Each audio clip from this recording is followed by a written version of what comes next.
The sun hung low over the horizon, casting a soft golden glow across the sleepy little town as the rickety old bus wheezed to a stop. Jessica, a black nun cloaked in the flowing black and white of her traditional habit, stepped off onto the dusty ground, her shoes crunching against the gravel. In her arms, she cradled a hefty bundle wrapped tightly in coarse brown cloth, pressing it protectively against her chest as though it were a fragile treasure. The stillness of the town enveloped here a quiet so deep it seemed to hum in her ears. She paused, letting her dark, steady eyes drift over the modest houses lining the cracked road, their faded paint peeling under years of neglect. A handful of townsfolk lingered in the distance, their silhouettes framed against porches and fences, watching her with a mix of curiosity and wariness that prickled against her skin. She felt their stares like a faint breeze inconfortable, but familiar, and chose to let them pass over her without a second thought. To Jessica, those guarded glances were merely ripples on the surface of her greater purpose, to carry hope and kindness to a place that so clearly needed both. Standing there, surrounded by the muted colors of the town, Jessica's mind slipped back to the jagged edges of her past. She could almost hear the echoes of her childhood, the creak of a sagging floorboard in a cramped, drafty shack, the gnawing ache of hunger that had once been her constant companion. Poverty had shaped her early years, its weight pressing down on her small shoulders as she fought to scrape by in a world that offered little mercy. Yet those struggles had forged something unbreakable within her, a quiet, burning compassion that refused to dim.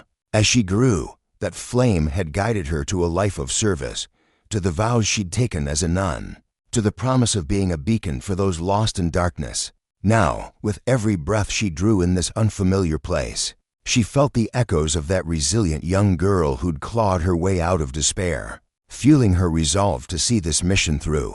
The memory wasn't a burden, it was her strength, a reminder of why she stood here today, dressed in the garb of her calling, her serene face a stark contrast against the suspicion that shadowed her rival. The townsfolk couldn't look away. Jessica's presence was an anomaly, a black woman in a nun's habit, her dark skin framed by the crisp white coif, standing out like a single vivid stroke on a faded canvas. Their eyes traced her every move, some widening with intrigue, others narrowing with doubt. She understood their unease. Strangers were rare here, and someone like her, announced, unfamiliar, and carrying something mysterious, was bound to stir whispers. But Jessica's faith in her purpose held firm. She wasn't here to win their approval. She was here to deliver something far greater. The bundle in her hands wasn't just money, it was a lifeline, stitched together from the sacrifices of her community back home. Every crumpled bill and worn coin had been given with a prayer, a collective hope that it might ease the suffering of people they'd never meet. Jessica had knelt over it the night before, her fingers brushing the rough fabric as she whispered her own plea, that it would become more than currency, that it would spark life and renewal in this forgotten corner of the world. Her destination was the shelter-weathered building she'd yet to find, but one she knew was the last fragile thread, holding together the lives of the town's most vulnerable. The homeless, the broken, the abandoned. They clung to it like a raft in a storm. Jessica's chest tightened at the thought of it closing, picturing the faces of those who'd be left to wander the streets, their spirits unraveling without even a flicker of sanctuary. She adjusted her grip on the bundle and started down the narrow path, her footsteps steady but deliberate, each one echoing with the weight of the trust placed in her. The townsfolk's eyes followed her, still some peering from behind lace curtains, others pausing mid-step on the sidewalk. She could sense the spectrum of their reactions: curiosity from a young boy kicking a stone, suspicion from an older woman clutching her shawl. Jessica was no stranger to such looks.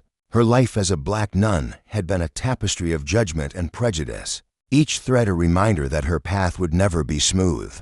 Yet she carried on, her heart anchored by the belief that her work wasn't just about aid, it was about planting seeds of compassion in soil that had long gone dry. The cold morning air brushed against her face, sharp and invigorating. As she scanned the streets for a sign of the shelter, old houses sagged under the weight of time, their windows like tired eyes watching her pass. She was so focused on her search that she barely noticed the shadow looming ahead, until it forced her to halt.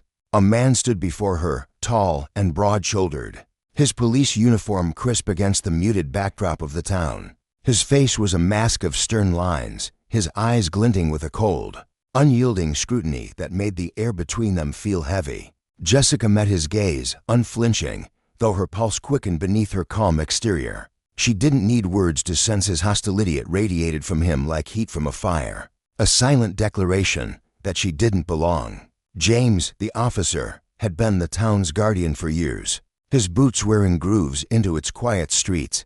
He knew every face, every story, every secret whispered behind closed doors. This was his domain, and he'd sworn to shield it from anything or anyone if it threatened its fragile peace. The sight of Jessica ignited something primal in him. A black woman in a nun's habit, clutching a bulky package, striding into his town uninvited. It was a puzzle he couldn't solve, and that made her dangerous. His eyes raked over her, from the hem of her robe to the steady set of her jaw, searching for cracks in her story before she'd even spoken. The bundle in her arms only deepened his unease. What was she hiding? Why was she here? His mind raced, conjuring threats where there might be none.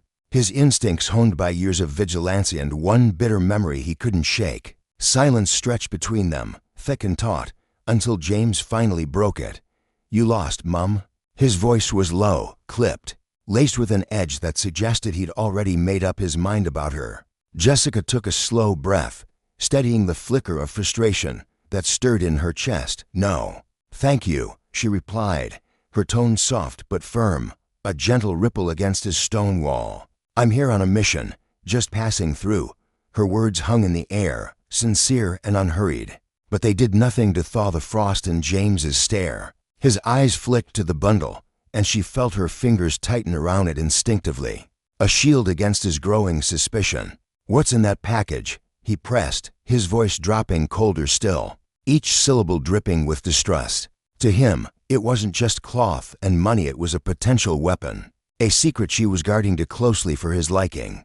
Jessica squared her shoulders, meeting his challenge with quiet resolve. "It's a donation," she said, her words clear and deliberate, "for the town's shelter. I came to deliver this money to those who need it." She poured every ounce of her sincerity into her explanation, hoping he'd hear the truth beneath her calm. But James's face remained a fortress, his jaw tightening as her words clashed against the walls he'd built. He didn't see a nun on a mission, saw a stranger, an outsider, and his past whispered warnings he couldn't ignore. Years ago, another newcomer had rolled into town, all smiles and promises, spinning tales of goodwill that had softened the townsfolk's hearts.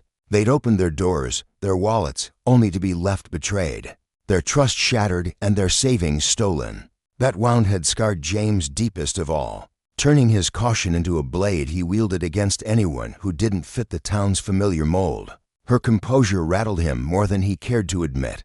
Most people flinched under his glare, stammered through their excuse, but not Jessica. She stood there, steady as a rock in a river, her dark eyes unwavering. Her voice a quiet hymn of conviction. It unnerved him, this absence of fear, this refusal to bend. In his mind, a storm brewed. Part of him ached to protect his town, to keep it safe from the chaos strangers could bring, while another part, small and buried, wondered if he was the one in the wrong. Was he seeing threats where there were none? Was he letting old ghosts cloud his judgment? But the louder voice, if one hardened by betrayal, won out. He leaned closer, his breath visible in the chilly air, and muttered, "All right, if you say so. But don't cause any trouble here. This town doesn't take kindly to strangers stirring things up."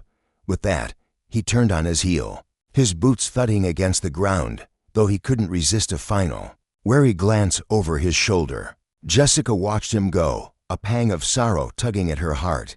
His words weren't just a warning, they were a wall, a sign that this town's doors wouldn't swing open easily. She hadn't done anything to earn his suspicion, yet it clung to her like dust on her robes. Her skin, her habit, her very presence marked her as other, a trespasser in a place that didn't know how to welcome her. She understood prejudice too well. It had shadowed her steps for years, but she wouldn't let it dim her purpose. She exhaled slowly, the cold air grounding her, and resumed her walk, her resolve hardening with each step. She'd faced a test, small but sharp, and though she'd passed it, a quiet unease lingered. Could she truly reach these people, or would their mistrust prove a mountain too steep to climb? Back at the station, James couldn't shake her from his thoughts. He slumped into his chair, the worn leather creaking under his weight, his fingers drumming restlessly on the desk. Those calm eyes, that unshakable poise as he gnawed at him, stirring a restlessness he couldn't name. She hadn't flinched, hadn't faltered, and that defiancier was its strength, set his nerves on edge. Most strangers wilted under his scrutiny, their stories unraveling in nervous stutters. But Jessica, she'd stood there like she belonged, like his suspicions were nothing more than a passing breeze. It didn't sit right. He booted up his computer, the screen's harsh light casting shadows across his furrowed brow, and began digging. Database after database, he hunted for her name, her face, anything that might peel back the layers of her calm facade. He needed answers, proof she was who she claimed, or evidence she wasn't. The town's safety hung in the balance, and he wouldn't let it fall to another lie. Minutes later, the truth would crash over him like a wave, cold and unrelenting. He'd punched her, convinced she was a fraud, his fist driven by a cocktail of fear, duty, and festering bias. But the revelation that she was exactly who she'd said, a nun on a mission of mercy, would unravel him. Justice, he'd learn, wasn't just in his hands. It was a mirror, reflecting the consequences of his own unchecked power. For Jessica, it would be a painful lesson in resilience, a reminder that even the purest intentions could meet a world too broken to see them. And for the town, it would whisper a deeper truth, that the cost of mistrust could wound far more than any stranger ever could. The flickering glow of the computer screen cast long shadows across James's face. As he sat hunched over his desk, the silence of the empty office pressing in around him. His fingers hovered over the keyboard, hesitating, before typing her name once more, Jessica. He hit enter, waiting for anything to appear. But the results were the same as always: nothing. No records, no traces of her past, no mention of her name tied to charity work or even a fleeting social media post. It was as if she'd materialized out of thin air, stepping into this quiet little town with no history to anchor her. James leaned back in his chair, rubbing his tired eyes, his mind buzzing with questions that refused to settle. Where had she come from? Who was she really? The absence of answers gnawed at him, feeding a confusion that had already begun to twist into something darker, an obsession he couldn't shake. "This doesn't make sense," he muttered under his breath, his voice barely audible in the stillness. To James, a stranger slipping into town without leaving a single ripple was more than unusual. It was unnatural, almost threatening. He'd lived here his whole life, knew every face, every story, and prided himself on keeping this place safe. The harder he searched, the more his doubts swelled, coiling around his thoughts like smoke. Jessica's image lingered in his mind unbidden, her serene expression, the way her eyes held a quiet strength tinged with something he couldn't quite place. Was it sadness, sincerity, or a carefully crafted mask? Each time he tried to dig deeper, her face floated up, taunting him, as if daring him to unravel her mystery. James clenched his jaw, trying to rationalize the unease that gripped him. He told himself this wasn't paranoia, it was responsibility. He had a duty to protect this town, to shield its people from harm.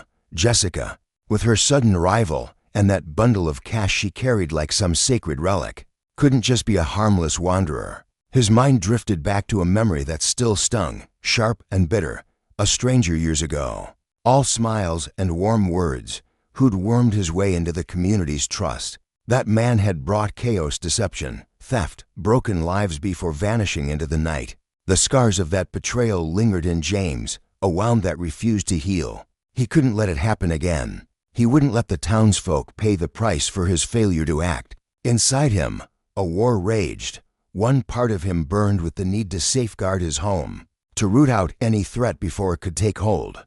But another part, a quieter, more uncertain voice, whispered that he might be wrong. He pictured Jessica standing before him that first day, her posture calm and unassuming, her gaze steady yet soft. There'd been no arrogance in her, no hint of malice, just a woman with a purpose he couldn't yet grasp. Was he judging her too harshly, letting old fears cloud his vision? He shook his head sharply, dismissing the thought. No, he couldn't afford to be soft. If she was hiding something, that calm demeanor was just a shield, a trick to lower his guard. Restless, James pushed himself up from the chair, the creak of the floorboards echoing in the small office. He paced back and forth, his boots scuffing against the worn wood, his hands balled into fists. The unease churned inside him, a storm he couldn't quiet. "I can't let anything slip through," he said aloud, his voice firm, as if speaking the words could solidify his resolve. He returned to his desk, sinking back into the chair with a heavy sigh, and resumed his search. He widened his net, contacting sheriffs in neighboring towns, asking about a woman named Jessica, a figure in black who might have passed through with a story or a scheme.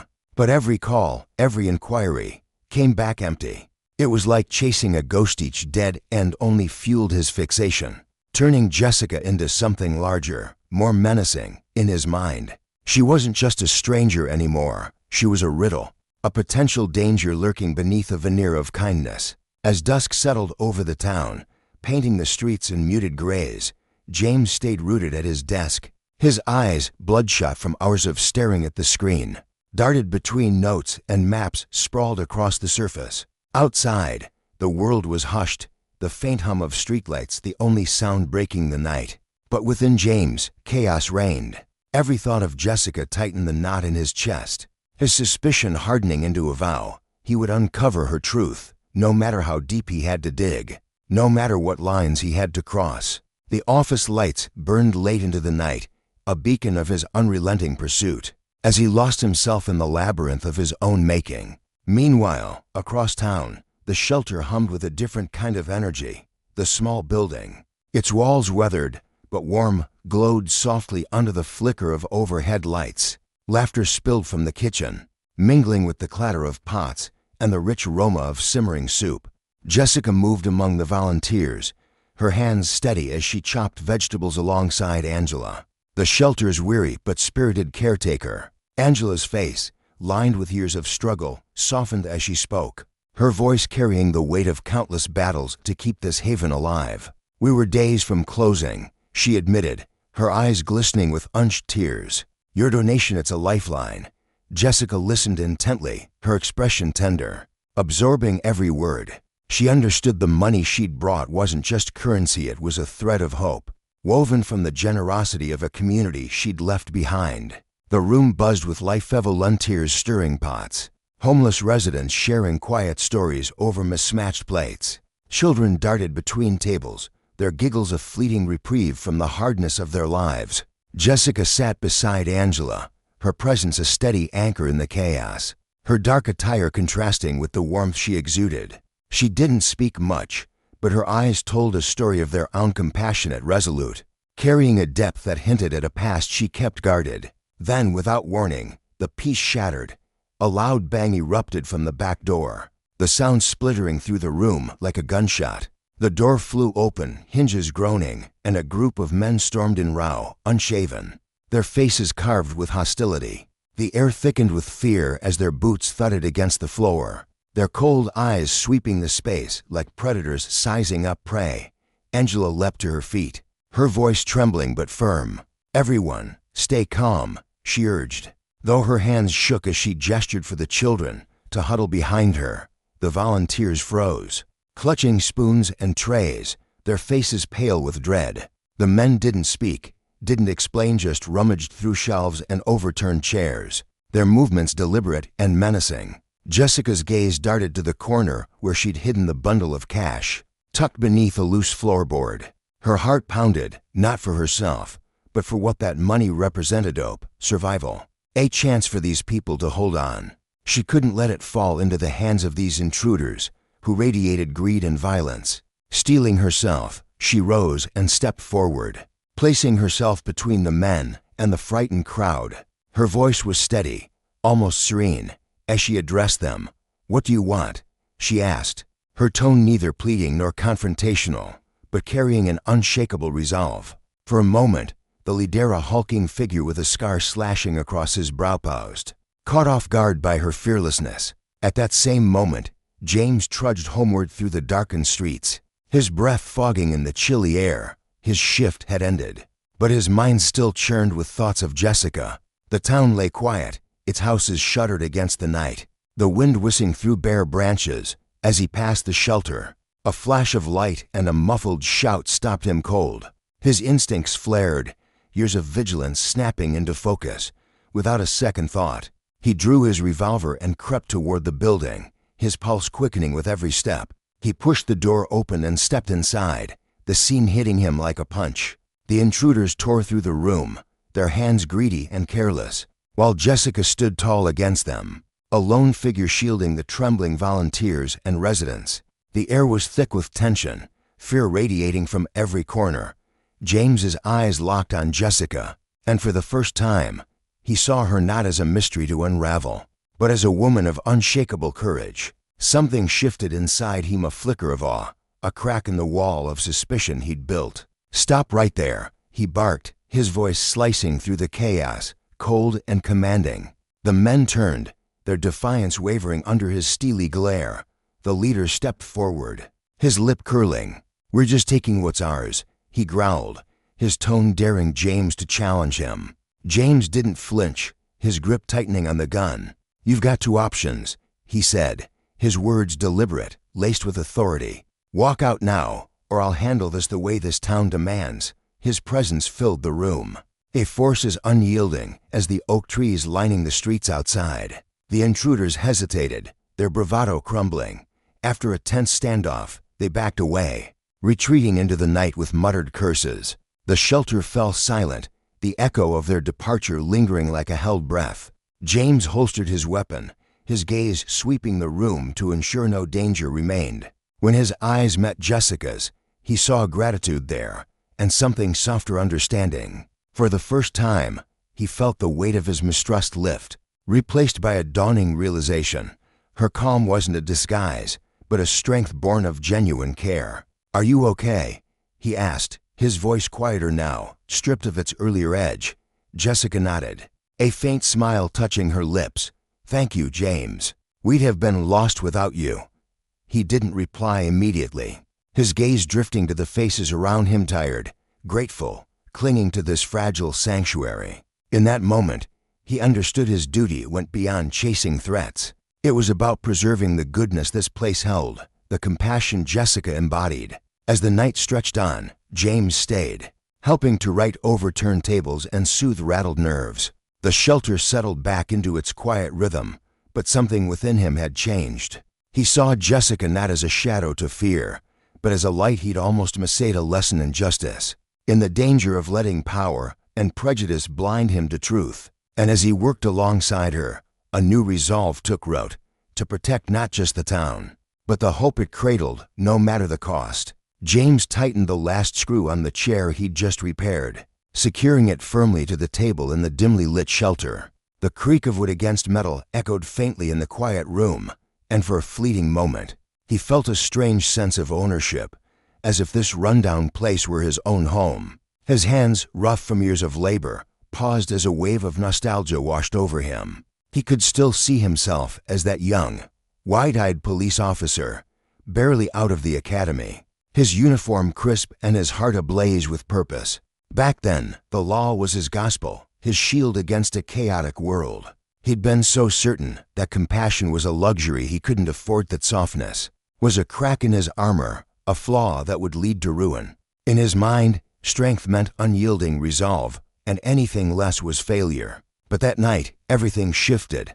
As he stood in the shelter, surrounded by the quiet breathing of the homeless men and women curled up on thin mats, something unfamiliar stirred deep within him. It wasn't just the cold air brushing against his skin or the faint smell of damp concrete. It was the memory of Jessica. She'd burst into his life like a gust of wind, vibrant and untamed, her energy a stark contrast to his rigid demeanor. To her, there were no walls dividing Pioplino hierarchies of worth between those with homes and those without, no lines between the powerful and the powerless.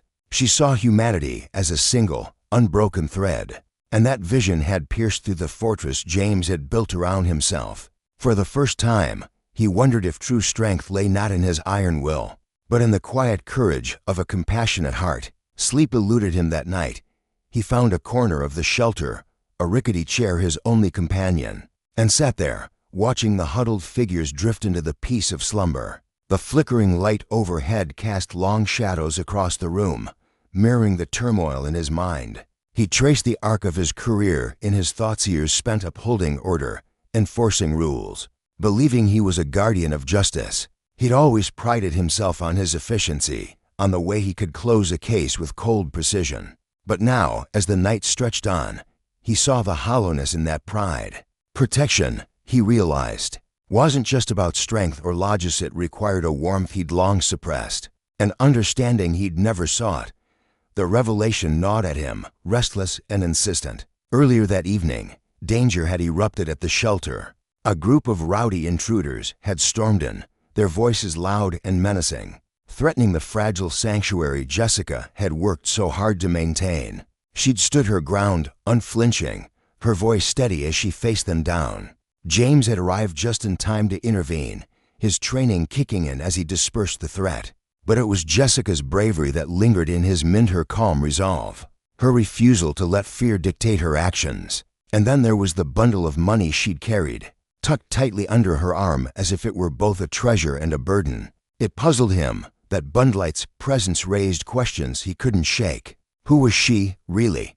What drove her to risk so much? Despite her courage, doubts clung to him like damp fog, and he resolved to watch her closely, determined to unravel the mystery she seemed to embody. The next morning, the sun barely peeked through the gray clouds as James walked the quiet streets. His boots thudded against the pavement, a steady rhythm that matched the pulse of his thoughts. Then he saw her, Jessica, sitting alone in a small cafe at the corner, her silhouette framed by the window. She looked serene, almost ethereal, as she sipped a cup of tea and gazed out at the world passing by. To anyone else, she might have seemed ordinary, but to James, her tranquility was unsettling.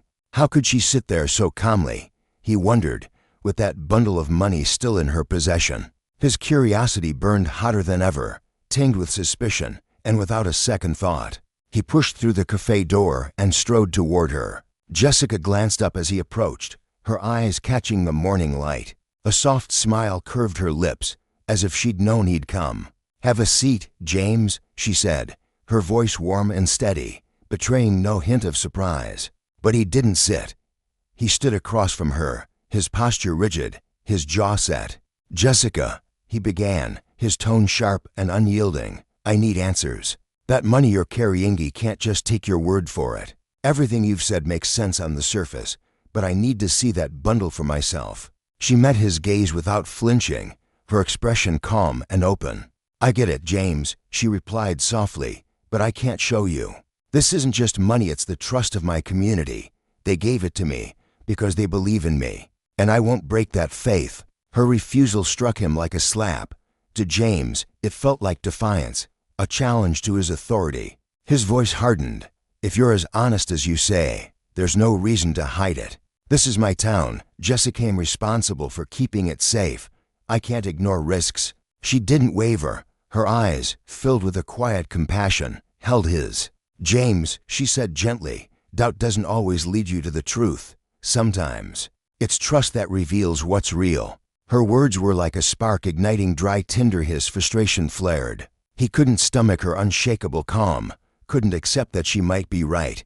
"I'm not asking." "Jessica," he snapped, his teeth gritted, "if you won't open it, I'll have to take you to the station." She looked at him for a long moment, her gaze heavy with empathy and a trace of sorrow. "I'm sorry." "James," she said, her voice steady but tinged with regret, "I can't do that.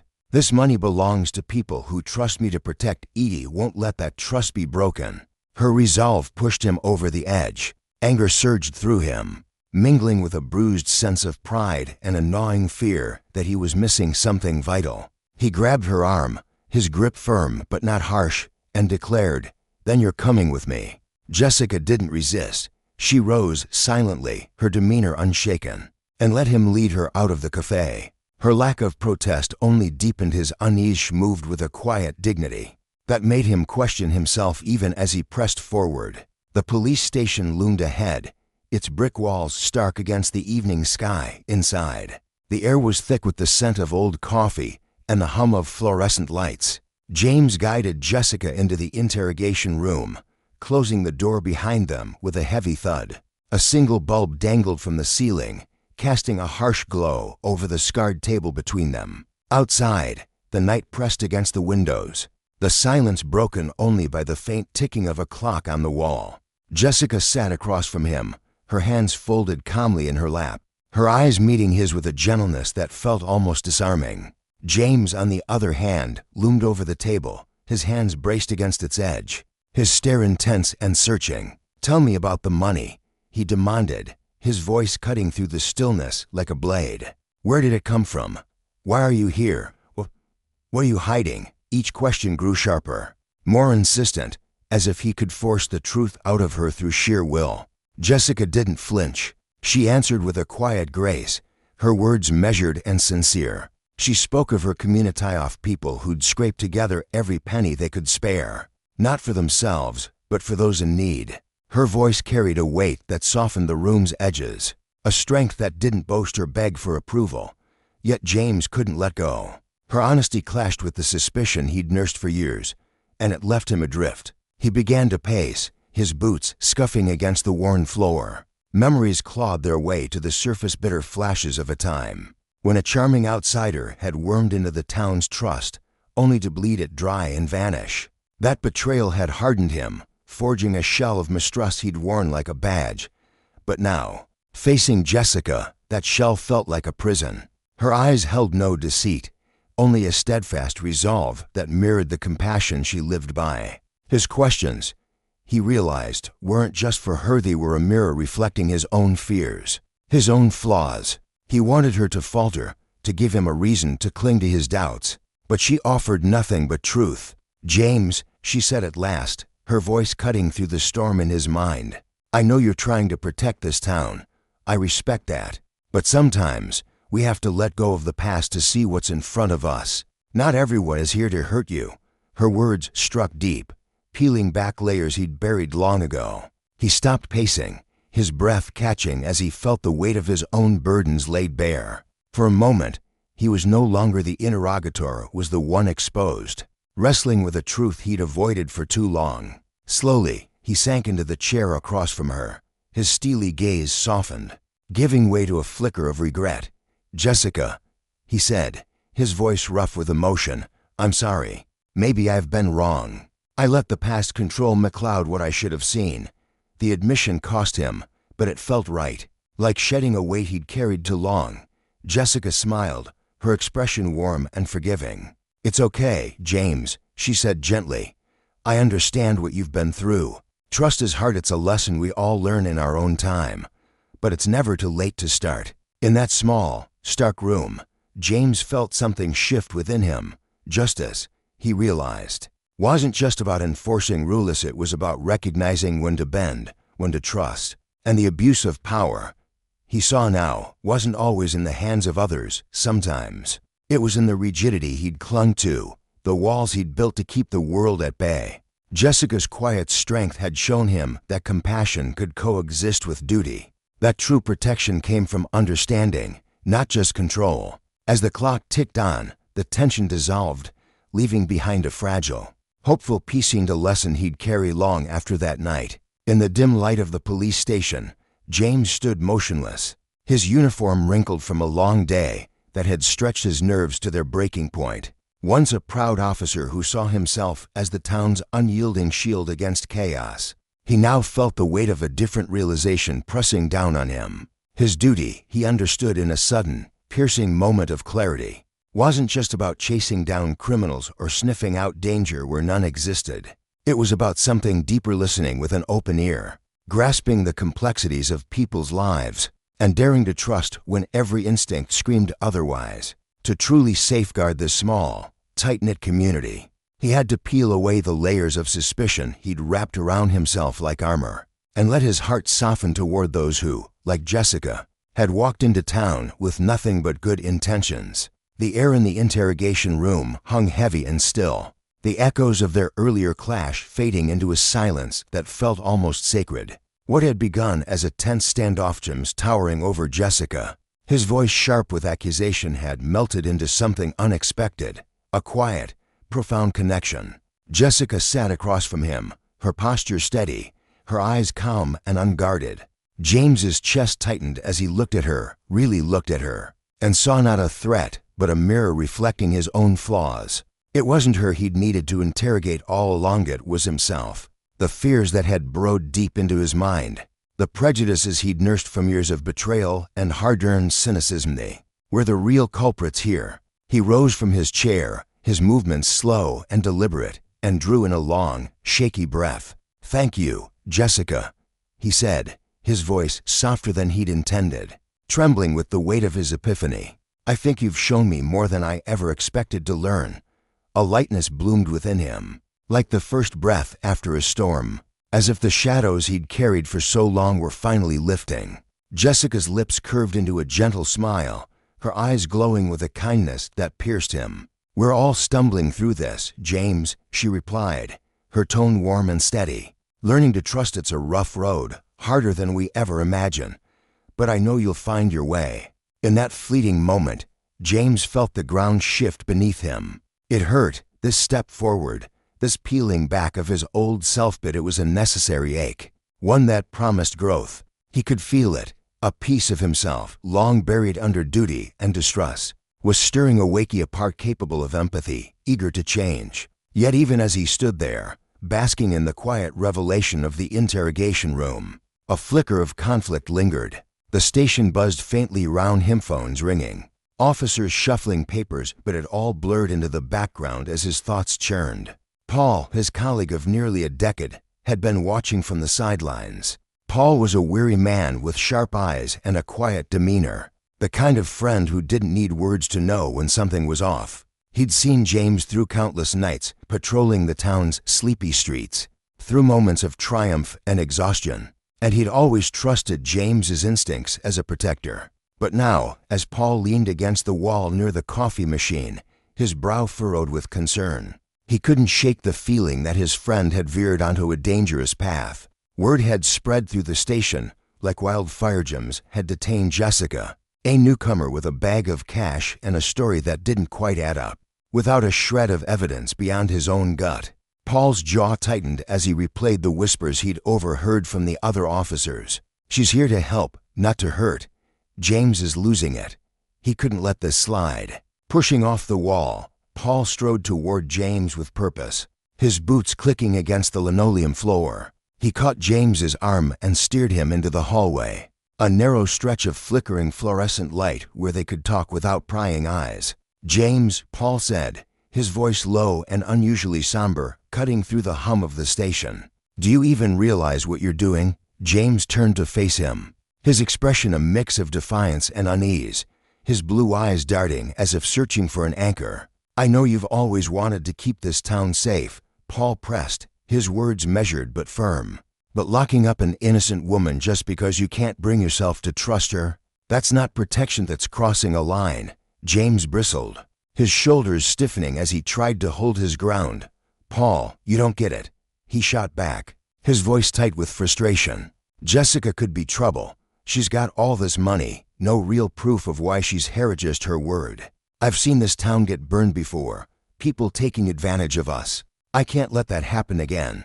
Paul let out a slow, heavy sigh, his head shaking slightly as he studied James. He recognized that stubborn glint in his friend's eyes, the echo of old wounds from a con artist who'd swindled half the town years ago, and left James blaming himself. "You're letting the past choke you, James," Paul said, his tone softening but unyielding. "Not everyone's out to scam us. Jessica came here to help, and you've got to see that instead of clinging to ghosts." James opened his mouth to argue, but the words faltered. Deep down, beneath the layers of justification he'd built, a quiet truth gnawed at him. Paul was right. Before he could muster a response, the station door swung open with a creak, and a new presence filled the room. The mayor stepped inside, his silver hair catching the light, his broad shoulders squared with the quiet authority of a man who'd guided the town through decades of joys and sorrows. He was older now, lines etched deep into his face, but his eyes still sparkled with a blend of wisdom and compassion that made people listen. Word of James's actions had reached him, rumors from townsfolk who'd seen Jessica arrive with hope in her step, only to hear she'd been hauled in like a common thief. The mayor's gaze swept the room. landing on James and Paul with a weight that made James's stomach twist. He approached them, his steps slow and deliberate, his expression stern yet tempered with something softer, something that suggested he wasn't here to condemn but to correct. James felt exposed, as if every choice he'd made that day was laid bare under the mayor's steady scrutiny. "James," the mayor began, his voice warm but edged with a firmness that demanded attention. "Do you understand what you've done?" The question hung in the air, heavy and unyielding. "You've wounded a woman, disrespected her, all because of your own fears and biases. Jessica came here to lend a hand, and you treated her like she was plotting this town's downfall." James shifted uncomfortably, his mind racing for a defense, but the mayor's gaze stripped away his excuses, leaving them hollow. "Sir," he murmured, his voice barely above a whisper, "I just wanted to keep us safe, to stop any risks before they could take root." The mayor raised a hand, cutting him off gently but decisively. "Protecting this town doesn't mean turning suspicion into a weapon, James. It doesn't mean abusing the power we've entrusted to you against someone who's shown nothing but goodwill. Your job is to ensure safety. Yes, but it's also about respecting every soul who steps into our community, especially those who come to help." He stepped closer, resting a weathered hand on James's shoulder, his eyes softening into a look of deep understanding. "I know you've carried heavy burdens, James. I know you've fought tooth and nail to shield us from harm. But protection isn't just about rooting out threats, it's about building bridges, fostering trust. We can't let old scars and prejudice blind us to what's right." The mayor's words crashed over James like a tidal wave, each syllable hammering at the walls he'd built around his heart. He felt the sting of disappointment in the mayor's tone, but also the warmth of belief that even now, he could turn this around.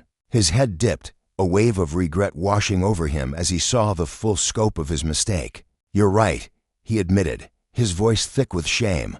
"I let my bias take over.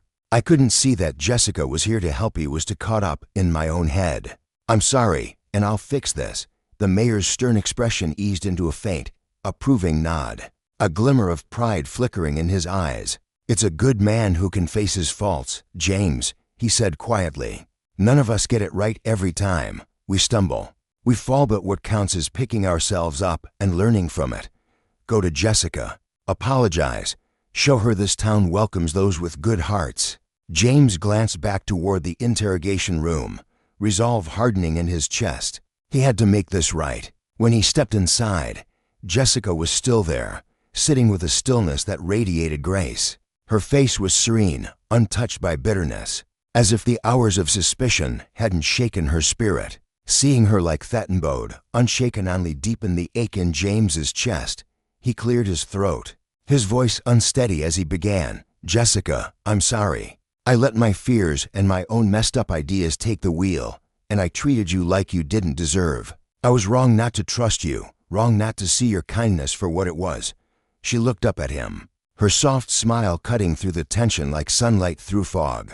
There was no trace of anger in her eyes, only a quiet forgiveness that felt almost too generous. "It's okay, James," she said, her voice steady and soothing. "We all have our fears, and sometimes they steer us off course. What matters is that you see it now, that you're willing to turn things around." Her words washed over him, a balm to the raw edges of his guilt.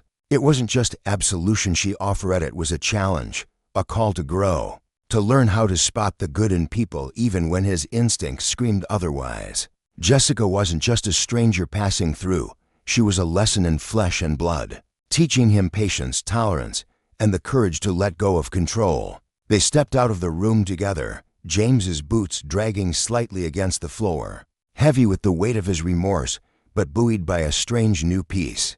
Outside, the mayor and Paul waited, their faces lighting up as they caught the shift in James's demeanor. The mayor approached first, clapping a hand on James's shoulder in a silent gesture of faith, his eyes crinkling with a warmth that said he believed in second chances. Paul followed, offering a nod that carried no judgment, only a quiet camaraderie born of years standing side by side. They didn't need to ask what had happened. They could see it in the way James carried himself, in the softening of his once rigid stance. He drew in a deep breath, the morning sun spilling through the station windows and warming his face. It felt like a cleansing, a promise that each dawn brought a chance to start anew. The burdens he'd hauled around fear, mistrust, the need to control seemed to dissolve in that golden light. From that day forward, James knew his role had transformed. It wasn't enough to stand as the town's sentinel, guarding against shadows that might never come. His duty was richer now, woven with the threads of trust, respect, and a willingness to lift others up. Jessica had cracked open his world, showing him that real strength didn't lie in the swift swing of authority or the cold edge of suspicion. It lived in the quiet act of listening, in honoring the stories of those who crossed his path, even when they challenged everything he thought he knew. His heart felt lighter than it had in years, alive with a purpose that went beyond mere protection. This town didn't just need a guardian, it needed someone who could learn, who could bend, who could love. As the sunlight bathed the streets outside, James turned his gaze to the horizon, imagining a future where this place thrived not through his iron will alone, but through the shared kindness of every soul within it. Turning to the mayor and Paul, his voice steady with newfound conviction, he said, "From now on, I'll do things differently. I'll be more than just I'll be part of this town, truly part of it." And in that promise, he felt the stirrings of a man reborn. The air in the mayor's office felt thick with expectation as James stood there, his badge gleaming faintly under the soft glow of the overhead lights. "Strive to be not just a protector," the mayor had said, his voice warm and steady, "but someone people can lean on, someone they can trust with their fears and hopes." The words lingered in James's mind, stirring something deep within him. The mayor's approving smile was like a quiet stamp of validation, and when Paul, his fellow officer, reached over to give him a firm, encouraging pat on the shoulder, it was as if an unspoken promise had been sealed.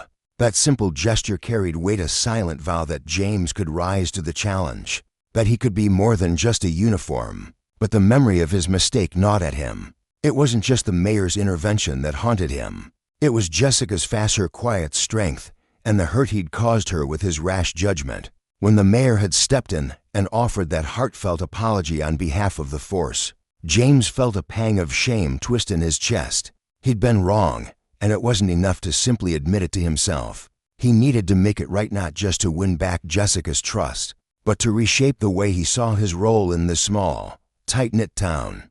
The badge he wore wasn't just a shield, it was a responsibility, one he'd failed to fully grasp until now. With a newfound determination simmering in his veins, he resolved to seek her out at the shelter, to face her again and prove he could change. The walk to the shelter was a journey in itself. Each step reverberated through him, heavy with the weight of his guilt, yet lightened by a flicker of purpose that urged him forward. The crunch of gravel beneath his boots echoed in the crisp afternoon air, and the distant hum of the town faded as he approached the outskirts where the shelter stood. James's heart thudded with a mix of nerves and resolve. This wasn't just about another apology, it was about understanding Jessica, her work, and the qualities he'd been too blind to see before. Compassion, patience, traits he'd dismissed as soft, irrelevant to the hard edges of his job. Now, they loomed large in his mind, challenging everything he thought he knew about strength. As he neared the shelter, James stopped short, his breath catching as he took in the sight. The building wasn't much to look at, modest, weathered by time, with chipped paint curling at the edges, but it radiated life. Flowers spilled from cracked pots near the entrance, their colors defiant against the graying wood. To him, this place had once been a mere checkpoint, a spot to patrol and keep in line. Now, it transformed before his eyes into something sacred, a refuge where the broken found solace, where love stitched together the frayed threads of forgotten lives. The realization hit him like a quiet thunderclap. Jessica's work here wasn't trivial. It was profound, a quiet rebellion against despair. Stepping inside, James was enveloped by an unexpected warmth. The air buzzed with the soft laughter of children darting between tables, their voices high and unguarded. Elderly voices wove through the space, sharing stories over steaming cups of tea, their tones rich with memory and resilience. Everywhere he looked, faces glowed with a calm that felt foreign to him, a peace he hadn't known he craved. Until that moment, this wasn't just a shelter for the homeless or the downtrodden, it was a family, a living tapestry of joy and sorrow, of dreams whispered in the dark, and at its center was Jessica. He spotted her across the room, her figure a quiet anchor amid the gentle chaos. She was helping an elderly man, his frame stooped with age, find a seat. Her hands rested lightly on his shoulder, guiding him with a care that seemed effortless yet deliberate. There was no trace of exhaustion in her posture, no hint of detachment in her icy steady, unwavering kindness that pierced James to his core. Watching her, a tide of admiration swelled within him, mingling with a sharp sting of regret. Jessica wasn't just the shelter's manager, she was its beating heart, the soul who breathed connection and hope into every corner. Standing there, James felt small, an outsider peering into a world he'd never bothered to understand a world he now longed to be part of. Her smile caught him off guard as she turned and saw him lingering near the doorway. It was soft, unguarded, as if the weight of his past missteps had already dissolved in her mind. "Hello, James," she said, her voice a gentle melody free of accusation. "Is there something you need?" The question hung in the air, simple yet piercing. He shifted on his feet, the warmth of her kindness making him feel exposed, vulnerable in a way his uniform had never allowed. "I came to apologize, Jessica," he started, his voice low, rough with sincerity. "I was wrong to doubt you, wrong to let my own biases cloud what I saw. I'm so sorry for everything." Jessica's nod was slow, her eyes shimmering with understanding. "Thank you, James," she replied, her tone steady but warm. "I appreciate that you came here. We all stumble sometimes. What matters is that we pick ourselves up and grow from it." Her words settled over him like a balm, easing the knot of guilt that had tightened in his chest. As he glanced around, he began to see the beauty in the small acts she wove into the fabric of this place, feeding children with care, listening to the elderly recount their lives, offering a steady hand to those drowning in hardship. She wasn't just a provider, she was a friend, a pillar, a light for those who'd lost their way. James lingered, his eyes tracing her movements as she knelt beside a young boy no older than 7, his face shadowed with shyness. She spoke to him softly, her questions coaxing out his story, a tale of loss and quiet fears. When she smiled and rested a hand on his shoulder, telling him he'd always have friends here, the boy's eyes brightened, a spark of trust flickering to life. James's heart clenched, a warmth spreading through him as he watched. He thought of all the times he'd written off people in this town, labeled them troublemakers, nuisance, when all they'd needed was someone to see them. Jessica had seen them. She'd given them hope where he'd only seen chaos. Later, as the scent of simmering stew drifted from the kitchen, James hesitated. Jessica was there, bustling with a few others, her hands deftly chopping vegetables. Mustering his courage, he stepped forward, his voice tentative. "Can I help with anything?" She looked up, surprise flashing across her face before melting into a grin. "Of course, James," she said, gesturing him over. "We'd love your help." He shrugged off his jacket, the weight of it slipping away as he joined her. The rhythm of peeling potatoes and stirring pots felt foreign yet grounding, and soon, the shelter's residents began to open up to him. Their story-soft struggle of small victories poured out, and James listened, truly listened. For the first time, among them was Mr. Henry, an older man with deep lines etched into his face, his voice gravelly but kind. Over a chipped mug of coffee, he shared his pasta life, once filled with family and purpose, shattered by a single, devastating blow. "This place," he said, his eyes drifting around the room. "It gave me something to hold on to when I had nothing left." James nodded, a lump rising in his throat. He saw himself in Mr. Henry's words, not the loss, but the need for redemption, for a second chance to matter. By evening, as they gathered around a long table, the chatter and clink of dishes filling the air, James felt something shift inside him. This wasn't just a meal, it was a communion, a bond forged in shared humanity. He realized his duty as an officer wasn't only to shield the town from harm, it was to uproot the prejudice within himself, to build a community where trust could flourish. Jessica had shown him that justice wasn't just about punishment, it was about lifting others up, about seeing their worth. And when power was abused, as he'd done, it left scar. He was now determined to heal. Before he left that night, the stars piercing the dark sky above. James turned to Jessica. "Thank you," he said, his voice thick with emotion. "You're not just helping them, you've helped me see what my job really means. I want to change. To be part of this, not just stand apart from it." Her smile was radiant, a beacon in the dim light. "I believe you will, James. We all can change. Sometimes it just takes a little faith in ourselves and in each other." He walked away with a lightness in his step, a fire kindled in his soul. The next day, he returned not as the stern officer he'd been, but as someone new. He helped Jessica, laughed with the children, listened to Mr. Henry's tales of better days. People who'd once flinched at his presence now greeted him with nods and smiles. The town began to shift, too, as whispers of the new James spread tales of a man who'd traded suspicion for kindness, authority for empathy. Each visit to the shelter deepened his purpose, rooting him in a community he'd once overlooked.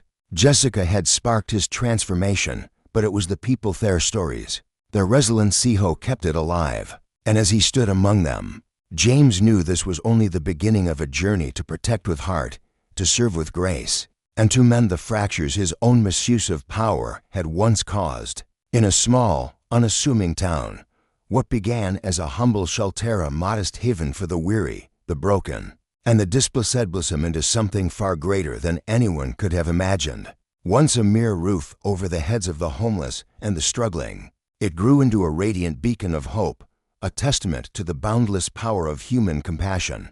At the center of this transformation stood Jessica, a quiet, unassuming woman whose gentle presence and selfless heart wove a tapestry of kindness that would forever alter the fabric of the community.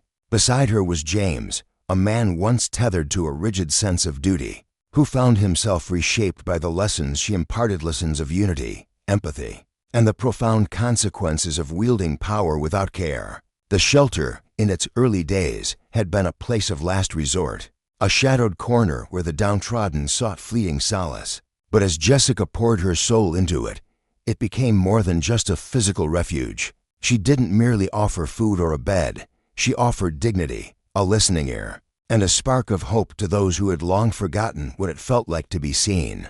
Word of her quiet generosity began to ripple through the town, stirring something deep within its residents. People who had once turned a blind eye to the shelter's existence now found themselves drawn to it, not out of pity, but out of a burgeoning desire to be part of something meaningful.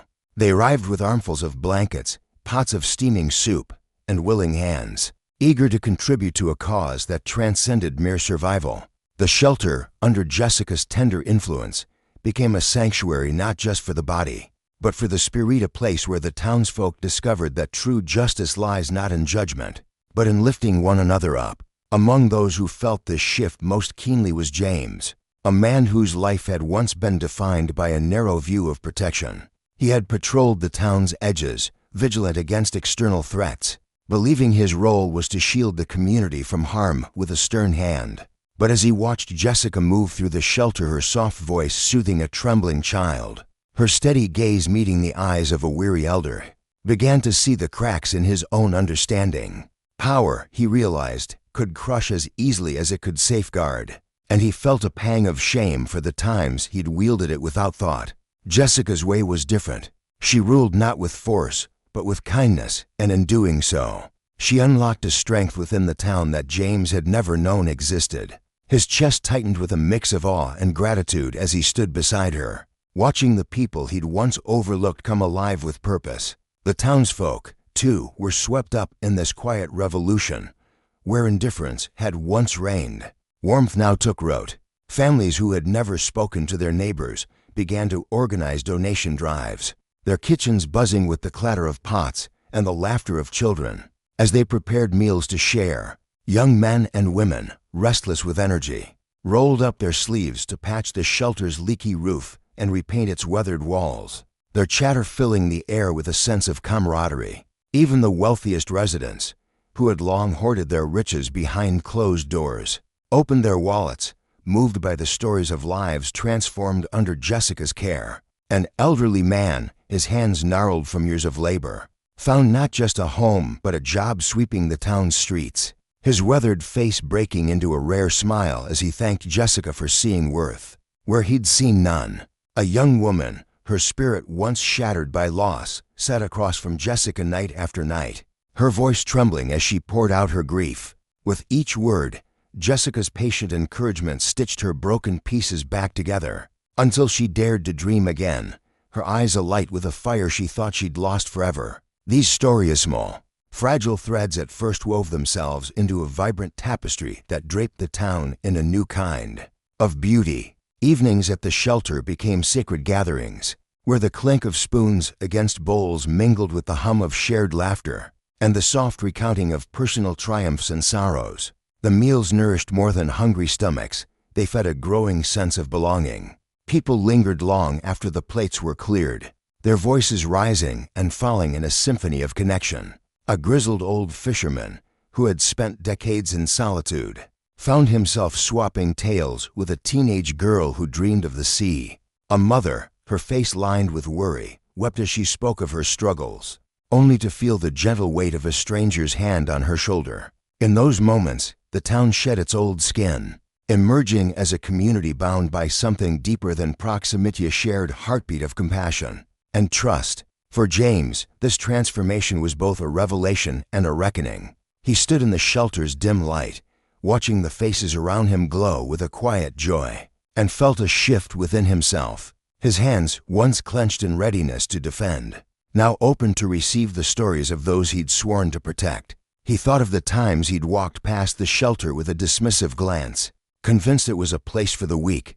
Now, he saw its strength, a strength born not of might, but of unity. Jessica had shown him that true power lies in building bridges, not walls, and that justice is hollow without mercy. As he moved among the people, offering a nod or a word of encouragement, he felt a purpose settle into his bones, one that went beyond mere duty. He was no longer just a guardian, he was a thread in the town's fabric, woven into its story by Jessica's unshakable faith in humanity. The shelter's reach grew, touching even those who had once scoffed at its existence. A gruff shopkeeper, who had grumbled about handouts breeding laziness, found himself lingering at the shelter's door one evening, a sack of potatoes in his arms and a sheepish grin on his face. A wealthy widow, her mansion a fortress of solitude, arrived with a check in hand and stayed to hear the tales of those she'd once ignored, her stern features softening with each word. Children darted through the crowd,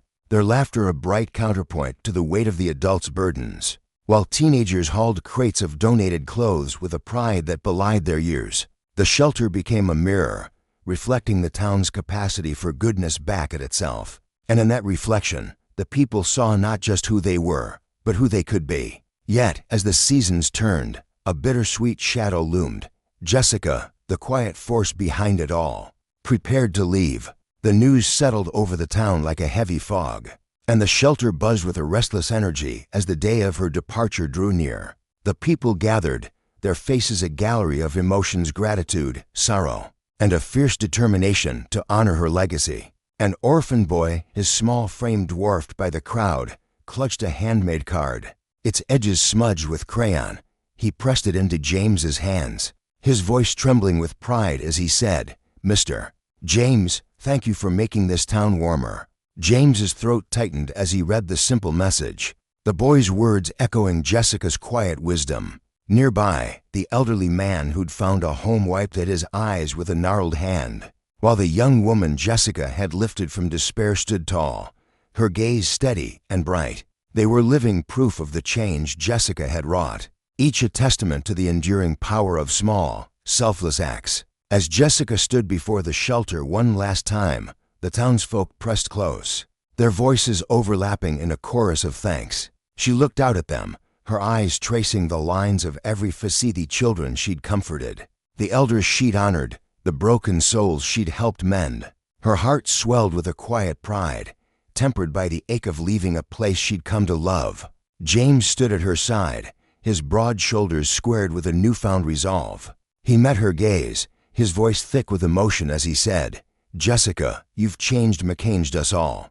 I swear I'll keep this going, just like you taught me." Her smile was soft but unwavering, a beacon of trust as she replied, "James, I know you will. It's not the big things that hold a community together, it's the little kindnesses." Don't ever lose sight of that.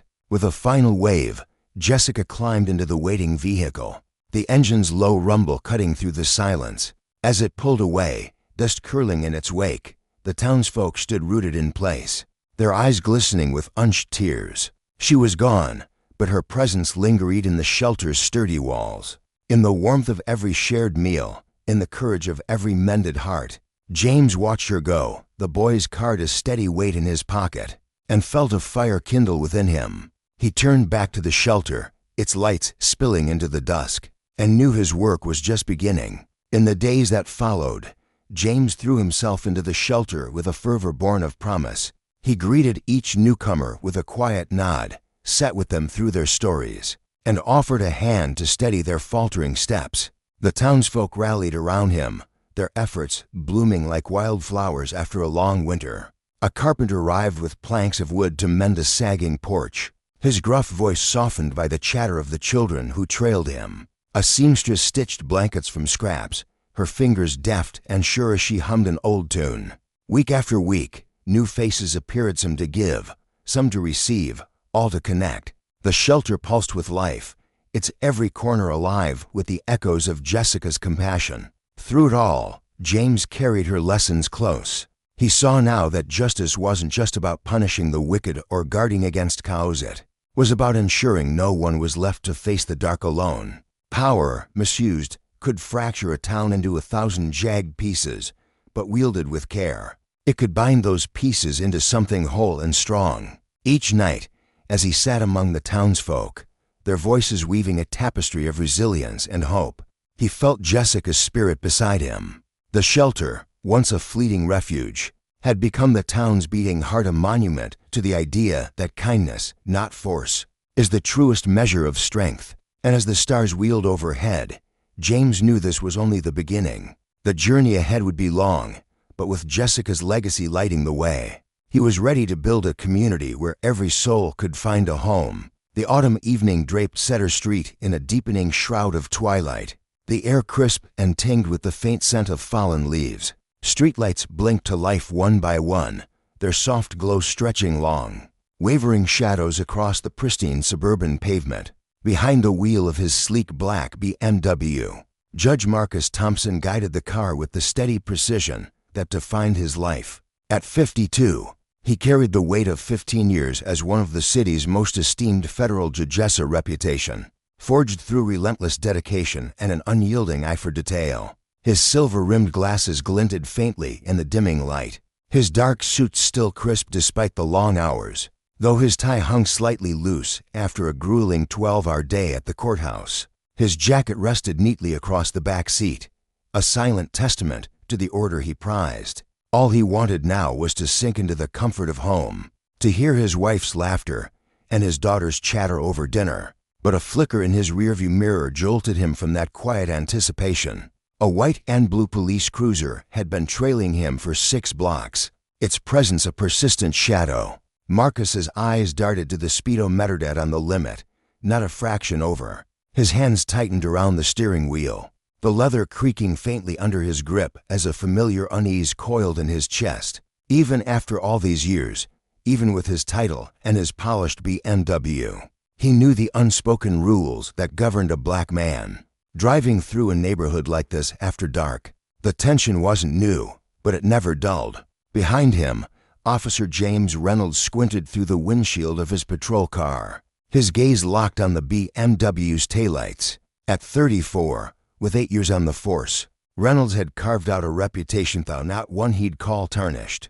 His supervisor had flagged his pattern of stops, too many involving minorities, but Reynolds always brushed it off with a shrug and a practiced line. "I don't see color. I see suspicious behavior."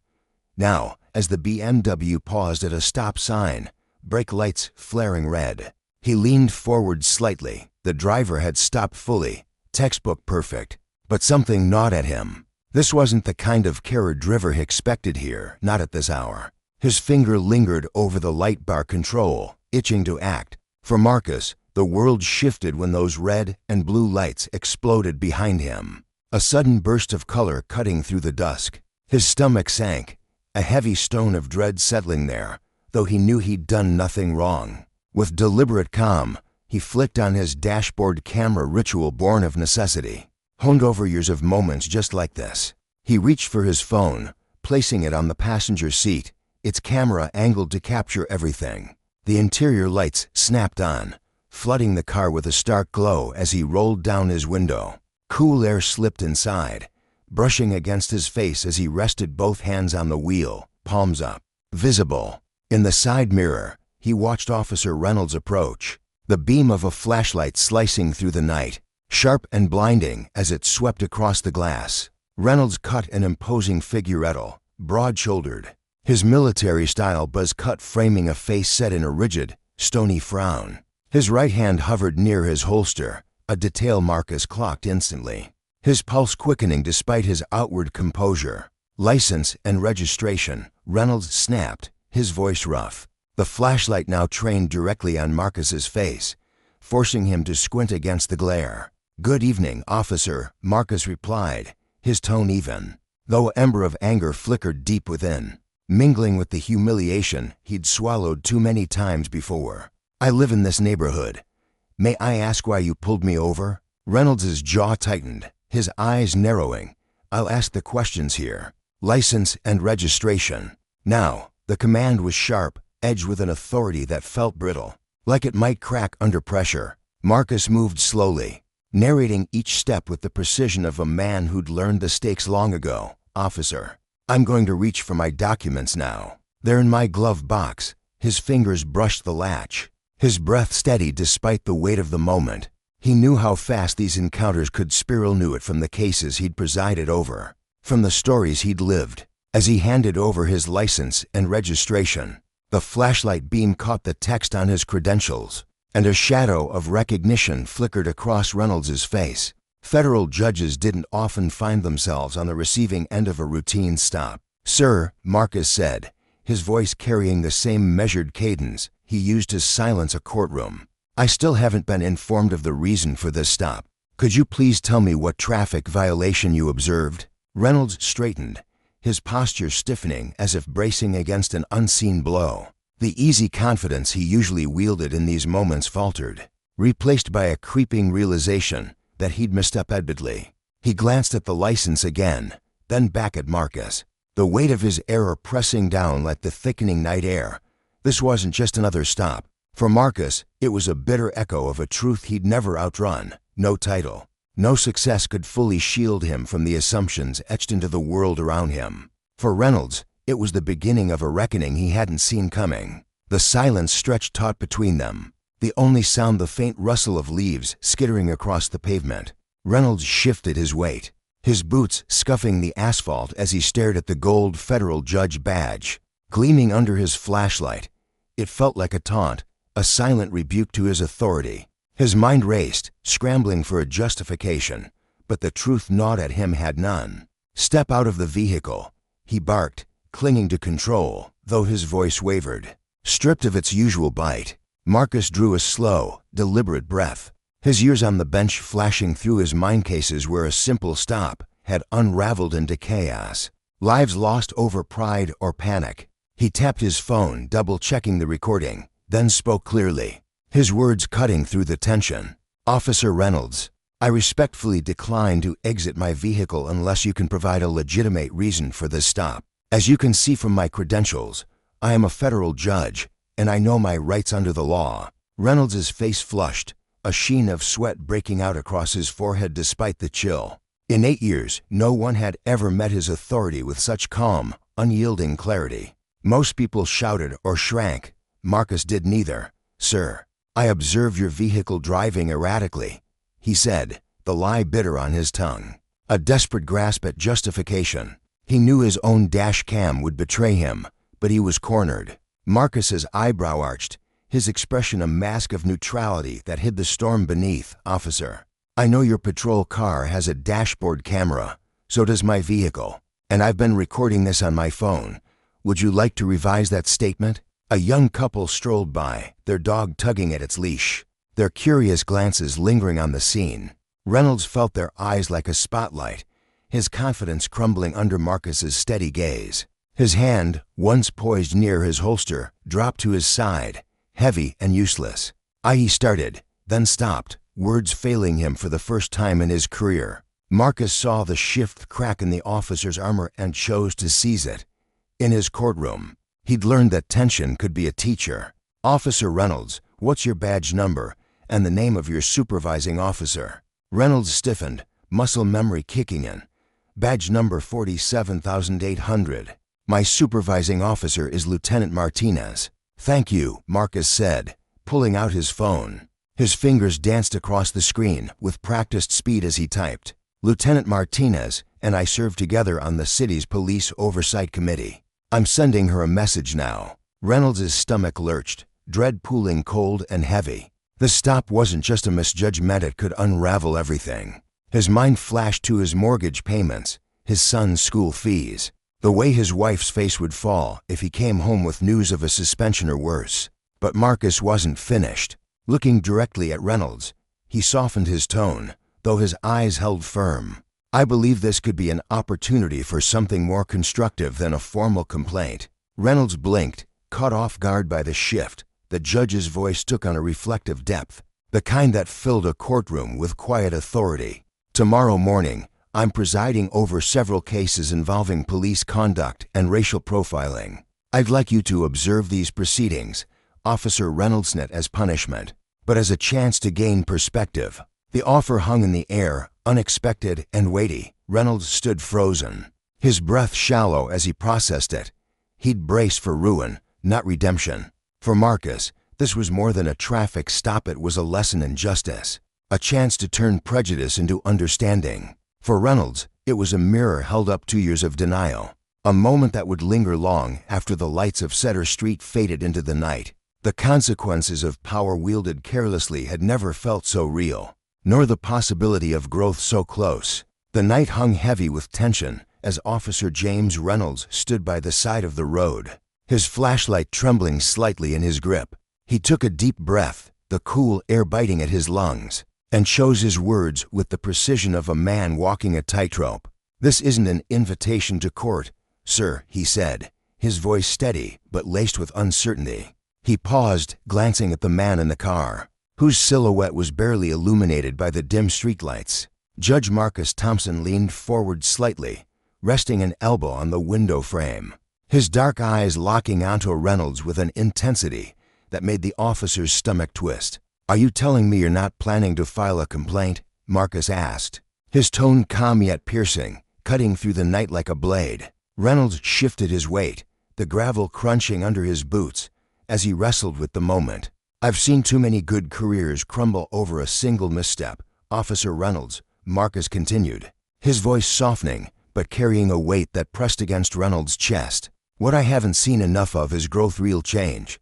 That choice is yours now. You can let this spiral into disciplinary action, or you can take this as a chance to figure out why moments like these carry so much meaning." The flashlight in Reynolds' hand dipped, its beam spilling across the asphalt, and for the first time, he saw Marcus clearly. The judge's face wasn't twisted with rage or smug with vengeance. Instead, it glowed with a quiet, almost disarming offer of redemption. Marcus straightened in his seat, adjusting his coat. "Court starts at 9 a.m., he said, his tone firm yet tinged with a warmth that surprised Reynolds. "I trust you can find courtroom 300 for without a GPS." A faint smirk tugged at Marcus' lips, a small spark of humor that caught Reynolds off guard. The officer managed a sheepish smile, his cheeks flushing slightly. "Yes, Your Honor, I'll be there," he replied, his voice barely above a whisper. As Marcus' car rolled away into the night, its taillights fading into the darkness, both men felt the unspoken promise of the morning ahead. For Reynolds, it wasn't just about showing up, it was the beginning of something bigger, a shift that might ripple beyond him, perhaps even through the entire department. The weight of that realization clung to him like damp clothes as he drove home, the hum of the engine unable to drown out the storm of thoughts swirling in his mind. The next morning arrived with a cruel brightness, the sun slicing through the curtains and mocking the exhaustion etched into Reynolds' face. He stood before his bathroom mirror, fumbling with the buttons of his uniform for what felt like the dozenth time. His hands shook slightly, not from fear, but from the relentless replay of the previous night's traffic stop. that had kept him awake, tossing and turning until the sheets were a tangled mess. Dark circles framed his bloodshot eyes, a silent testament to the hours spent staring at the ceiling, questioning everything he thought he knew about himself. From the doorway, his wife, Maria, watched him with a furrowed brow, her arms crossed tightly over her chest. "James, you've been a ghost since you got home last night," she said softly, her voice thick with worry. "What happened out there?" Reynolds turned to her, his broad shoulders slumping as if the weight of the world had settled there overnight. "I screwed up, Maria," he admitted, his voice cracking. "I pulled over a federal judge." He stopped, the words choking him, too heavy to push out. Maria's eyes softened with understanding, and she stepped closer, her slippers whispering against the tile. "Because he was black," she finished for him, her tone gentle but firm, like a hand smoothing out a crumpled page. She'd seen this day creeping closer over the years, watched her husband harden, his once open heart slowly calcifying under the pressures of the badge. She'd prayed it wouldn't come to this, but now that it had, she felt a strange mix of sorrow and hope. By 8:45 a.m., Reynolds stood at the courthouse security checkpoint, his uniform crisp but his spirit frayed. Fellow officers nodded at him as they passed, their quick greetings carrying the assumption he was there to testify in some routine case. If only they knew the truth, he thought, his stomach churning as he handed over his badge for inspection. The marble halls stretched endlessly before him, each step echoing like a drumbeat as he made his way to courtroom 304. Inside, Judge Marcus Thompson sat at the bench, his black robe a stark contrast to the pale wood around him. He was flipping through a stack of documents, his brow furrowed in concentration. When Reynolds slipped through the door, Marcus glanced up, his eyes meeting the officer's with a subtle nod that felt like a lifeline. "Officer Reynolds, please take a seat in the front row," he said, his voice smooth and authoritative, yet devoid of malice. The courtroom buzzed with activity as it filled lawyers in sharp suits, defendants with nervous glances, and a scattering of observers craning their necks for a better view. Reynolds noticed other officers sprinkled throughout the room, some in uniform, others in plain clothes, their postures rigid with duty. He wondered if any of them carried the same gnawing guilt he did, or if he alone was here to face a reckoning wrapped in humility. The first case was called, and a young black man shuffled to the stand, his hands clasped tightly in front of him. He'd been arrested for suspicious behavior while waiting for a Bison accusation, delivered with unshakable confidence by Officer Parker, a grizzled veteran with 2 decades on the force. Reynolds shifted in his seat, the wooden bench creaking beneath him, as Parker's testimony echoed with the same hollow justifications he'd used himself 1,000 times. Gut instinct, reasonable suspicion, words that now tasted bitter on his tongue.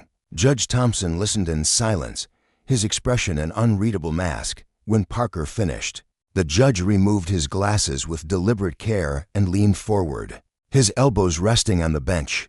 "Officer Parker," he began, his voice low but commanding, "could you explain to this court exactly which behaviors you found suspicious?" The question hung in the air like smoke, and Reynolds watched as Parker's bravado faltered, his answers crumbling under Marcus' measured probing. By the end of the hearing, the truth lay bare. The arrest had hinged on nothing more than the young man's race, and his presence in a wealthy neighborhood, a mirror held up to Reynolds' own actions.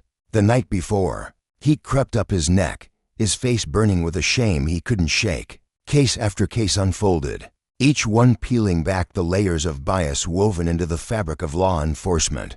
Reynolds sat transfixed, his hands clasped tightly in his lap, as Marcus navigated every proceeding with a patience that bordered on saintly. There was no flash of anger in the judge's demeanor, no sharp reprimands, just a steady, unrelenting pursuit of fairness that refused to let injustice slip through the cracks. During a brief recess, the courtroom emptied, leaving only the bailiff, a weary man with graying hair who lingered near the back, his eyes darting between the 2 men with quiet curiosity. Marcus beckoned Reynolds to the bench, and the officer approached, his boots scuffing the polished floor. "What are your observations so far, Officer Reynolds?" Marcus asked, his tone genuinely inquisitive, his head tilted slightly as if peering into the officer's soul. Reynolds stood tall, his hands locked behind his back, though his heart raced beneath his ribs. "Your Honor," he faltered, searching for words to capture the tumult inside him. "I've seen patterns to Deones I never wanted to admit existed. When that last officer talked about his gut feelings, I heard my own voice coming out of his mouth." Marcus nodded slowly, his eyes narrowing with understanding. "It's not easy, is it, facing the flaws we carry inside us?" he asked, his voice soft but piercing. "No, sir," Reynolds confessed, his gaze dropping to the floor. "I always told myself I was just doing my job, trusting my instincts. But sitting here," he gestured vaguely at the empty seats around them, the weight of the day pressing down on him. "It's like seeing through a different lens." Marcus leaned forward, resting his forearms on the bench, his robe rustling faintly. "Let me tell you something, Officer Reynolds," he said, his voice dropping to a conspiratorial hush. 25 years ago, before this robe, I was pulled over 3 times in 1 month right in my own neighborhood. Every time, it was routine. Every time, I had to prove I belonged in the place I called home." Reynolds felt a pang of shame twist in his gut, sharp and cold. "I never thought about it like that, Your Honor," he murmured, his throat tight. Marcus' gaze softened, but his words cut deep. "Last night, when you stopped me, you saw what you expected to see. But here's what matters now. What will you see tomorrow?" The question lingered, heavy and unresolved, as sunlight streamed through the courtroom windows, glinting off the badges of officers arriving for the afternoon session. Reynolds watched them file in, each one a reflection of himself carrying the same authority, the same burden, and now, he realized, the same capacity for harm or healing. "I'd like to learn to see differently," he said at last, his voice steady with a resolve he hadn't known he possessed. "Not just today, but every day, every stop, every moment." For the first time that day, Marcus smiled, a small, genuine curve of his lips that lit up his face. "Then maybe last night's mistake will turn into something greater than either of us could have dreamed," he said, his words a quiet prophecy. A year later, the air in City Hall's main conference room buzzed with anticipation. Judge Marcus Thompson stood at a podium, his presence commanding yet humble. As he addressed a crowd of police officers, community leaders, journalists, and citizens packed shoulder to shoulder, Officer James Reynolds sat in the front row, his wife Maria beside him, her hand resting lightly on his knee. Pride radiated from her smile, a quiet strength that had anchored him through the past 12 months. "Today, we're not just launching a program," Marcus began, his voice resonating through the room like a steady heartbeat. "We're igniting a movement breach the gap. What started as a single traffic stop has grown into something none of us could have foreseen." Behind him, a screen flickered to life, displaying statistics that told a story of transformation, a 70% drop in racial profiling, complaints, traffic stops balanced across neighborhoods, and a fragile but growing trust between the community and the force. Reynolds' mind drifted to the changes he'd witnessed firsthand. Training program he'd helped build spreading to 5 other cities, its lessons seeping into the daily grind of policing. Just last week, he'd watched one of his trainees, Officer Chen, a rookie turned advocate, handle a call that could have ended in disaster. A teenage boy had been flagged for suspicious behavior outside a convenience store. But instead of storming in with assumptions, Chen had approached with questions, learned the boy was waiting for his mother who worked inside, and ended up hunched over a notebook, helping him wrestle with algebra problems until she arrived. Marcus' voice pulled Reynolds back to the present. "Officer Reynolds, and I could have let that night end in bitterness. He could have filed a complaint. He could have dug in his heels. Instead, we built something together." He gestured to a cluster of young officers in the audience, their faces bright with purpose. "These 20 officers are our first Breach the Gap mentors. They'll work hand in hand with the community to replace fear with understanding, silence with conversation." Reynolds' chest swelled as he met the eyes of Officer Chen, who flashed a quick, grateful nod. Maria squeezed his hand tighter, her fingers warm against his skin, as Marcus outlined the program's next steps: community dialogues, ride-alongs, academy-level bias training, and open forums for officers to wrestle with their struggles. "Our children deserve a world where they don't fear the people sworn to protect them," Marcus said, his voice rising with quiet passion. Our officers deserve the tools to serve without the weight of hidden biases. Our communities deserve trust. As the room erupted in applause, Reynolds felt the echoes of that night a year ago. Flashlight, the tension. The choice smelled into something new, a legacy of justice. Hard-won and deeply felt, born from the consequences of power misused and the courage to make it right. In the fading light of a crisp evening, Officer Reynolds stood in the parking lot, his gaze drifting back to the community center where voices still buzzed with excitement and purpose. Beside him was Judge Thompson, a man whose steady presence had become a beacon in Reynolds' turbulent world. A year ago, this very spot had witnessed a different sentence, uncertain, shadowed by mistrust. Now, as Reynolds watched his teenage son inside, laughing and gesturing wildly while chatting with a black student from the Youth Advisory Board, they'd built together. A warmth spread through his chest. These were the kinds of connections he'd once thought impossible. Bridges he'd never imagined he'd helped construct. "Did you ever picture this?" he asked, turning to the judge, his voice soft with wonder. Judge Thompson's lips curved into a knowing smile, his eyes glinting with a quiet confidence. "Actually, I did," he replied, his tone rich with conviction. "The moment you stepped into my courtroom that first day, I saw a flicker of something potential. Maybe I knew there was hope. Real change, Reynolds, it doesn't come from locking people up or swinging a gavel. It's born from listening, from understanding." His words hung in the air, heavy with meaning, and Reynolds nodded slowly, his mind drifting to the countless lives their work had touched over the past year. Just yesterday, his daughter had pulled him aside, her face glowing with pride as she said, "Dad, I told my friends you're a police officer, and it felt good." A year ago, she'd confessed how she hesitated to mention his job around her black friends, afraid of the judgment it might bring. That shift, that quiet victory, was the truest measure of what they'd achieved. "When our kids can see the difference we're making," Thompson added, his voice warm, "that's when we know we're on the right path." As they turned to leave, a young black officer approached, his uniform crisp and his posture stiff with respect. "Sir," he said, addressing Reynolds, his voice steady but tinged with something deeper admiration. "Perhaps I just wanted to tell you, your story pushed me to join the force. I wanted to be part of this change." Reynolds felt a lump rise in his throat, his breath catching as emotion surged within him. He glanced at Thompson, remembering the judge's words from a year ago about Officer Frank Miller's man, who'd altered the course of Thompson's life decades earlier. Now, standing here, Reynolds understood what it meant to carry forward that kind of legacy. "We're not done yet," Thompson said, his gaze sweeping between Reynolds and the young officer.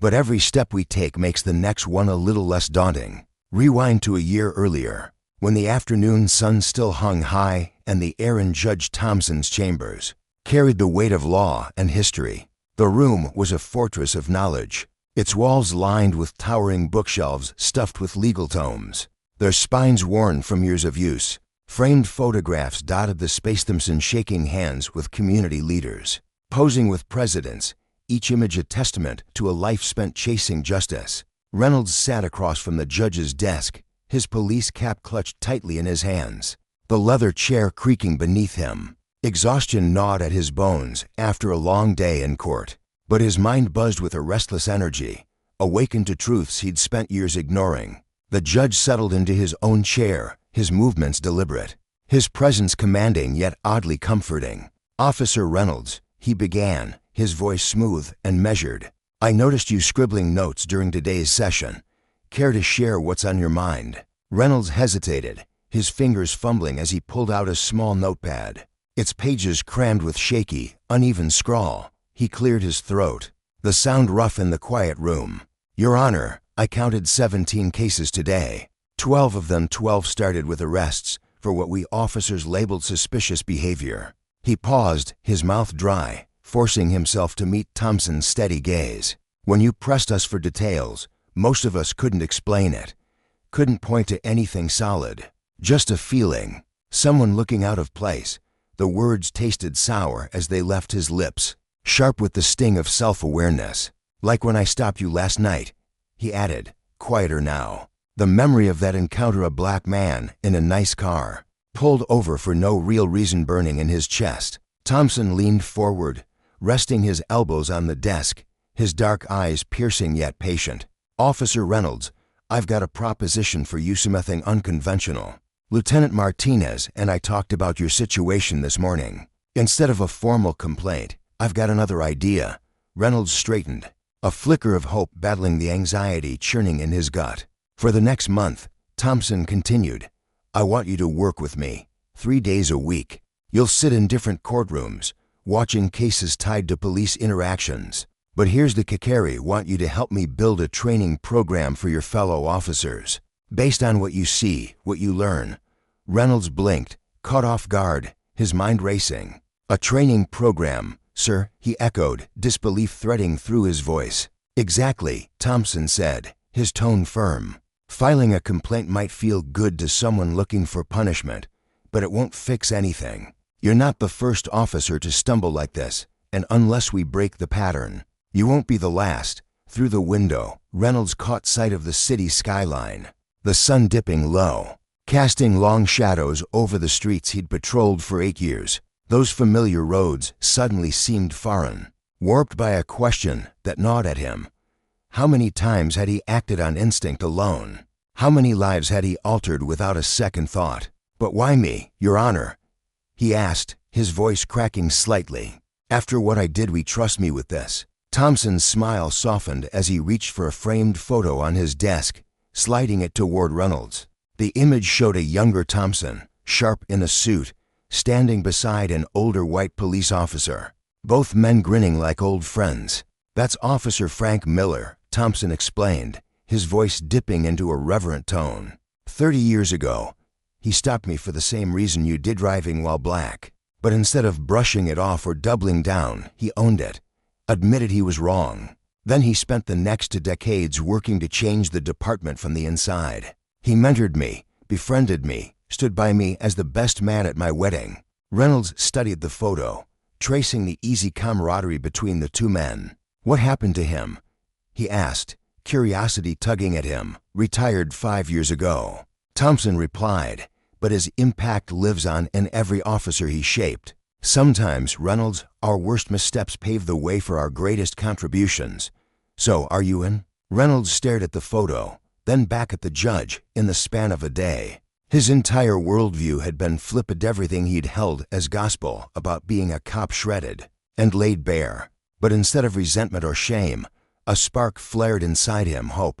"Yes, Your Honor," he said, his voice steady with resolve. "I want to be part of the solution." Thompson extended his hand across the desk, and as they shook, both men felt the weight of what lay ahead. This wasn't just about training, it was about dismantling assumptions, forging understanding, and planting seeds for a better community. For Reynolds, it marked the start of a journey that would redefine not just his badge, but his soul. A week into his assignment, Reynolds sat in courtroom 304, the air thick with the hum of justice in motion.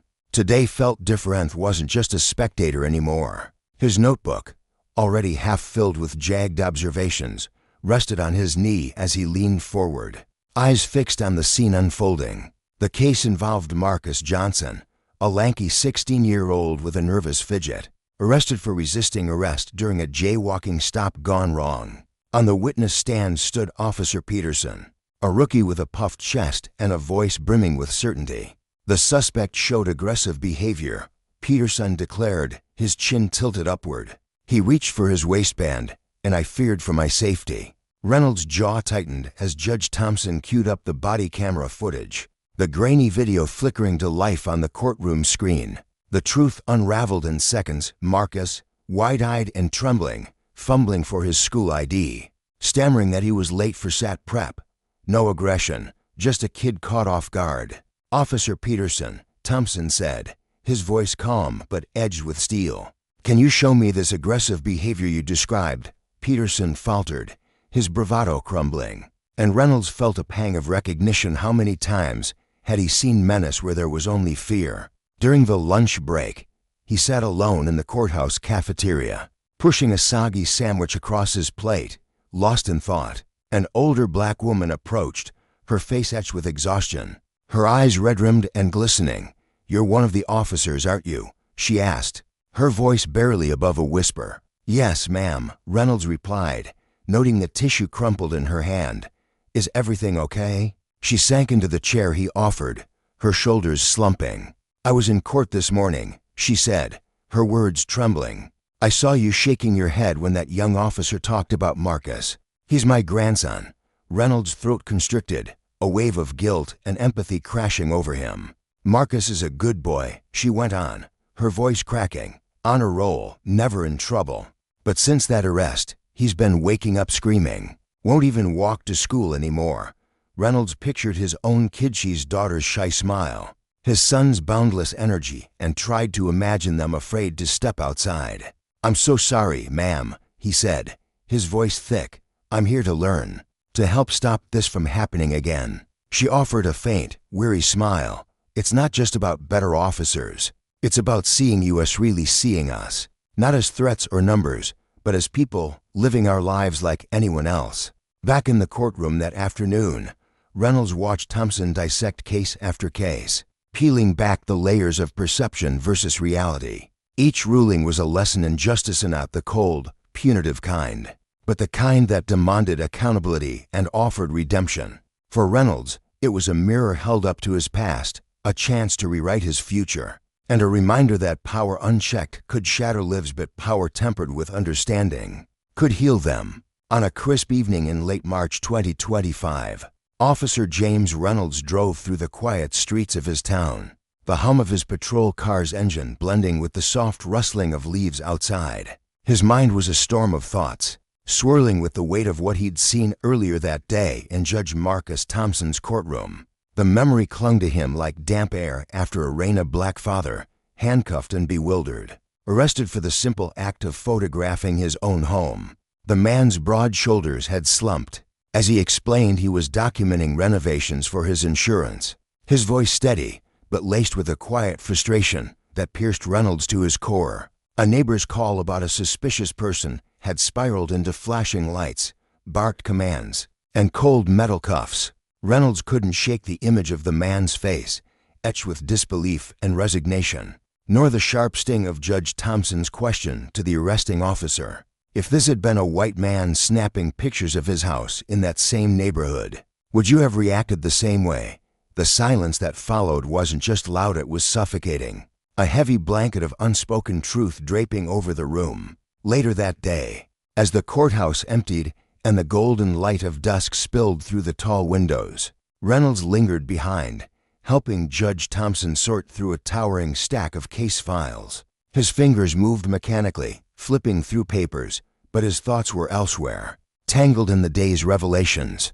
The judge, a tall figure with a calm presence that seemed to anchor the chaos around him, noticed the younger man's distraction. "Something's on your mind, James," he said, his voice warm but firm, cutting through the stillness. Reynolds hesitated, clutching a manila folder, then spoke. "Your Honor, I can't stop thinking about what Marcus Johnson's grandmother told me today. She said we need to see people as people first before anything else." His words hung in the air, fragile but earnest.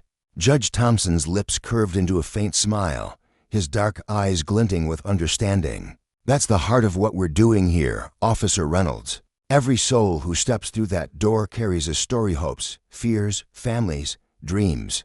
My job as a judge, your job as an officer, is to hold that in mind before we let our assumptions take over." Reynolds nodded slowly, picking up his worn notebook from the table, its pages filled with scribbled reflections from months past.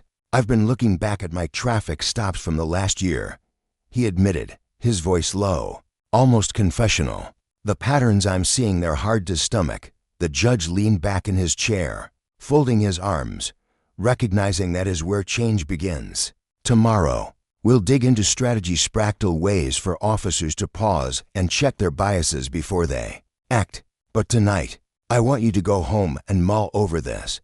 What would policing look like if we started every encounter assuming the best of people, not the worst?" The question settled into Reynolds' chest like a stone, heavy with possibility and challenge. As he drove home that night, the streets bathed in the soft glow of streetlights. Reynolds passed the very spot where, just days earlier, he'd pulled over Judge Thompson himself. The memory flashed vivid Lithamson's sleek black car. The way Reynolds' pulse had quickened at the sight of a black man in an upscale neighborhood. The snap judgment that had clouded his reasoning. That fleeting moment of prejudice had unraveled into this a journey of raw, uncomfortable growth. Sitting behind the wheel now, he realized justice wasn't just about upholding laws with an iron fist. It was about peeling back the layers of a person's humanity, seeing beyond the surface, no matter who they were or what they looked like. Power, when wielded blindly, could crush that humanity in an instant, a lesson that burned in him now, urging him to do better. 2 weeks later, the air carried the faint scent of spring as Judge Thompson invited Reynolds to dinner at Carter's, a cozy family diner tucked near the courthouse. The place was a relic of simpler times: wood-paneled walls, checkered tablecloths, and the low hum of conversation from a sparse evening crowd. They slid into a corner booth, the worn leather creaking beneath them, and Reynolds felt the weight of curious eyes. A white cop and a black judge sharing a meal wasn't an everyday sight here. Some diners stared outright, their forks pausing mid-bite, while others cast quick, furtive glances before looking away. For the first time, Reynolds tasted the unease of being judged, of having assumptions pinned to him like a badge he hadn't chosen. "Try the pot roast," Thompson suggested, setting his menu down with a casual ease that belied the day's intensity. "Mrs. Carter's been perfecting it for 30 years." As they waited for their plates, Reynolds summoned his courage, his fingers tracing the edge of his water glass. "Your Honor, can I ask you something personal?" The judge stirred his coffee, the spoon clinking softly against the mug. "Of course." Reynolds leaned forward, his voice tentative. "How do you stay so calm, dealing with officers who act on prejudice? After everything you've been through, how do you do it?" Thompson paused, his gaze drifting to the window where headlights streaked past in the gathering dark. "Let me tell you a story, James." "May I call you James?" Reynolds nodded, caught off guard by the intimacy of the gesture. 20 years ago, my son was 16, Thompson began, his tone measured but threaded with a deep, quiet ache. He'd just gotten his driver's license, proud as could be. One night, he was driving home from basketball practice when an officer pulled him over. The man was harsh, yanked him out of the car, cuffed him right there on the sidewalk, all because someone reported a suspicious vehicle in the area. Reynolds felt a flush of shame creep up his neck, memories of his own heavy-handed stops flickering like ghosts. When he finally got home, Thompson went on, he was crying it from pain, but from the humiliation, from knowing that no matter how good his grades were, no matter how polite he stayed, some folks would always see him as a threat first. Their food arrived, steaming plates of pot roast, rich with the aroma of slow-cooked gravy, but neither man reached for a fork. "I had a choice that night," Thompson said, his voice steady as steel. "I could have let bitterness eat me alive, or I could fight for something better. I chose the harder road, to stay in the system, to change it from the inside. That's why I'm a judge today." Reynolds thought of his own kids, their innocent faces flashing in his mind, and his stomach twisted. "I keep imagining how I'd feel if someone treated my children the way I've treated others. It makes me sick." Thompson's gaze sharpened. "Good. That sickness means you're waking up. But guilt alone is worthless. It's what you do with it that counts." As they dug into the meal, the pot roast melting on their tongues, Reynolds opened up further. "Yesterday, I watched some of my old Bodycam footage. There's this one Stopey got aggressive with a guy just because he asked why I pulled him over.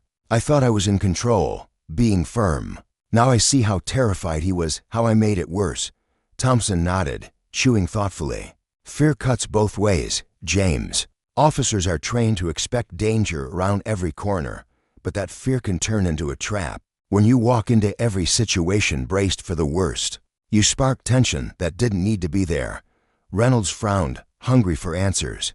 "How do we fix that?" The judge's eyes softened. "It starts right here with talks like this, with owning our mistakes, listening to other perspectives, and learning from them." As they finished eating, Mrs. Carter herself shuffled over, her gray hair pulled into a tight bun, her eyes crinkling with warmth. "Judge Thompson," she greeted, then turned to Reynolds with a spark of curiosity. "And an officer new face around here." Thompson smiled.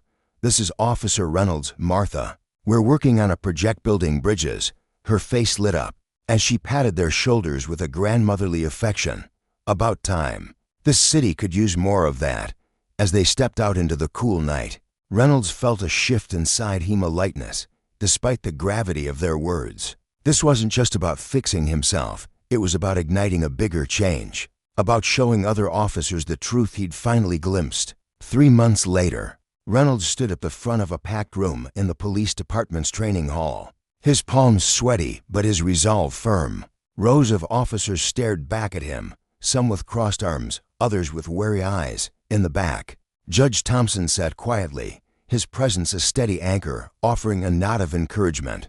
"Good morning, everyone," Reynolds began, his voice ringing out clearer than he'd expected. 6 months ago, if you'd told me I'd be up here talking about racial bias in policing, I'd have laughed or gotten mad. Maybe both." A few officers shifted in their seats, their discomfort mirroring the defiance he once wore like armor. "But 3 months ago, I made a traffic stop that flipped everything upside down. I pulled over a black man in a nice car. Because, let's be real, it didn't match what I thought belonged in that neighborhood." The room fell silent, every eye locked on him. He clicked to his first slide of grainy Bodycam footage from that night, the moment he'd stopped Judge Thompson. That man was Federal Judge Marcus Thompson, who's here with us now. But his title shouldn't matter. What I did was wrong, whether he was a judge, a teacher, or a kid just starting out. For the next hour, Reynolds poured out everything he'd learned, his voice growing steadier with each word. He showed their department's traffic stop data, stark numbers that laid bare the ugly patterns he'd once ignored. He played clips of his own past stops, dissecting his tone, his assumptions, his escalations. "Look at this," he said, rolling a video from 6 months back. "Hear how I talked to this young black woman. Oh, compare it to how I handled a white businessman. That same week, the difference isn't their action, sits my lens." In the back, Lieutenant Martinez watched with a quiet pride. She doubted Thompson's plan at first. We not just slap Reynolds with a complaint and move on. Now she saw the genius in it, the ripple effect of this transformation. Reynolds handed out new protocols, his voice firm but hopeful. "We've built a system to check our biases before we act. It's not just about rules, it's about changing how we see people." As the session ended, he caught Thompson's eye, a silent promise passing between them. This was only the beginning. Justice, he'd learned, wasn't a gavel or a badge, it was a commitment to humanity, a shield against the ruin of unchecked power. And he'd carry that lesson forward, one step, one stop, one changed heart at a time. The late afternoon sun cast long shadows over the sprawling streets of Los Angeles as Officer Daniel Reynolds maneuvered his patrol car through the familiar grid of his beat. Only hours earlier, he'd stood before a room of fellow officers, his voice steady but his palms damp with nerves, sharing a simple yet profound checklist he'd crafted alongside Judge Thompson. It was a tool born from years of introspection, a quiet reckoning with the biases he'd once carried like a second badge. "Would I pull this driver over if they were a different race?" he'd asked himself in the past, and now he posed the question aloud to his peers. "Can I point to a clear violation, or am I acting on a hunch? Am I reacting to what's happening, or to what I assume might happen? How would I want my own sister, my own son, treated in this moment?" The words hung heavy in the air, met with a mix of reactions. The older officers, their faces etched with decades of habit, sat with crossed arms and tight lips, their resistance palpable. But the younger ones' eyes bright with possibility scribbled notes, their pens scratching against paper like the first tentative steps of change. Reynolds knew transformation wouldn't sweep through the precinct overnight, but every seed planted mattered. After the presentation, as the room emptied and the hum of conversation faded, Officer Sarah Chen approached him, a rookie with a sharp mind and a quieter courage. She'd been under Reynolds' wing for months. Her dark eyes flickered with something like awe as she stopped a few feet from him. Her voice soft but firm. "That took guts," she said, shifting her weight as if unsure whether to say more. "I've been wrestling with some of these questions myself, how we treat people, how we decide who's a threat, but I didn't know how to speak up." Reynolds offered her a small, tired smile, his mind drifting back to his own early days on the force, when he'd been too proud to question the way things were done. The hardest part, he told her, his tone warm but weighted with experience, "is admitting we've got room to grow. After that, it's just putting in the effort." She nodded, her expression softening, and for a moment, they stood in a shared silence, the faint buzz of the precinct's fluorescent lights overhead. Later, back on patrol, the city unfolded before Reynolds in a new light. The streets he'd once scanned for danger now brimmed with life people, not just profiles to assess. Driving past a black teenager trudging home from school, backpack slung low, Reynolds felt a pang of recognition. 6 months ago, he might have eased off the gas, let his gaze linger too long, his hand hovering near his radio. Today, he lifted a hand in a casual wave. The kid's eyes widened, startled, before a hesitant smile broke across his face. It was a small gesture, but it carried the weight of a shift Reynolds could feel deep in his bones. When his radio crackled with a call about a suspicious person in a wealthier neighborhood, he took it without hesitation, but the checklist echoed in his mind as he drove. Arriving at the scene, he spotted a black woman standing on a manicured lawn, her camera trained on a sleek, modern house. Before, he might have approached with a clipped tone, his posture rigid. Now, he stepped out of his cruiser with deliberate calm, keeping a respectful distance. "Good afternoon, ma'am," he said, his voice carrying a warmth that surprised even him. "I'm Officer Reynolds. We got a call from a neighbor. Are you photographing your home?" The woman stiffened at first, her shoulders tensing as if bracing for trouble, but his easy demeanor seemed to disarm her. "Yes," she replied, her voice steadying. "I'm a real estate agent. This is my new listing." She reached into her bag, producing a business card with a practiced motion. Reynolds took it, glancing at the name Lydia Harper before nodding. "That's great," he said sincerely. "Would you like me to talk to the neighbor who called?" Sometimes folks jump to conclusions they shouldn't. Lydia's surprise melted into gratitude, her eyes softening. "Thank you, officer. That would mean a lot." As Reynolds crossed the street to the neighbor's house, the late-day sun glinted off his badge, and he felt its significant shift. It wasn't just a shield of authority anymore, it was a promise, a duty to uphold fairness, to protect dignity no matter who stood before him. Justice, he realized, wasn't just about enforcing rules, it was about seeing people as they were, not as threats to be subdued. Meanwhile, across the city, the evening was settling over Sunset Boulevard, the sky bruising purple as Simone Johnson guided her black Mercedes SUV through the hum of traffic, the 22-year-old daughter of Dwayne "The Rock" Johnson. She carried herself with the quiet confidence of someone raised under a spotlight, yet grounded by family. The soft thrum of music filled the car, her thoughts drifting to the wrestling training session awaiting her at dawn. It was a peaceful drive until red and blue lights flared in her rearview mirror, shattering the calm. She glanced at her speedometer, confirming she hadn't strayed over the limit, and exhaled slowly. Following the protocol her father had drilled into her, she eased the car to the curb, silenced the music, and rested both hands visibly on the wheel. Officer James Keller approached, his heavy boots crunching against the pavement.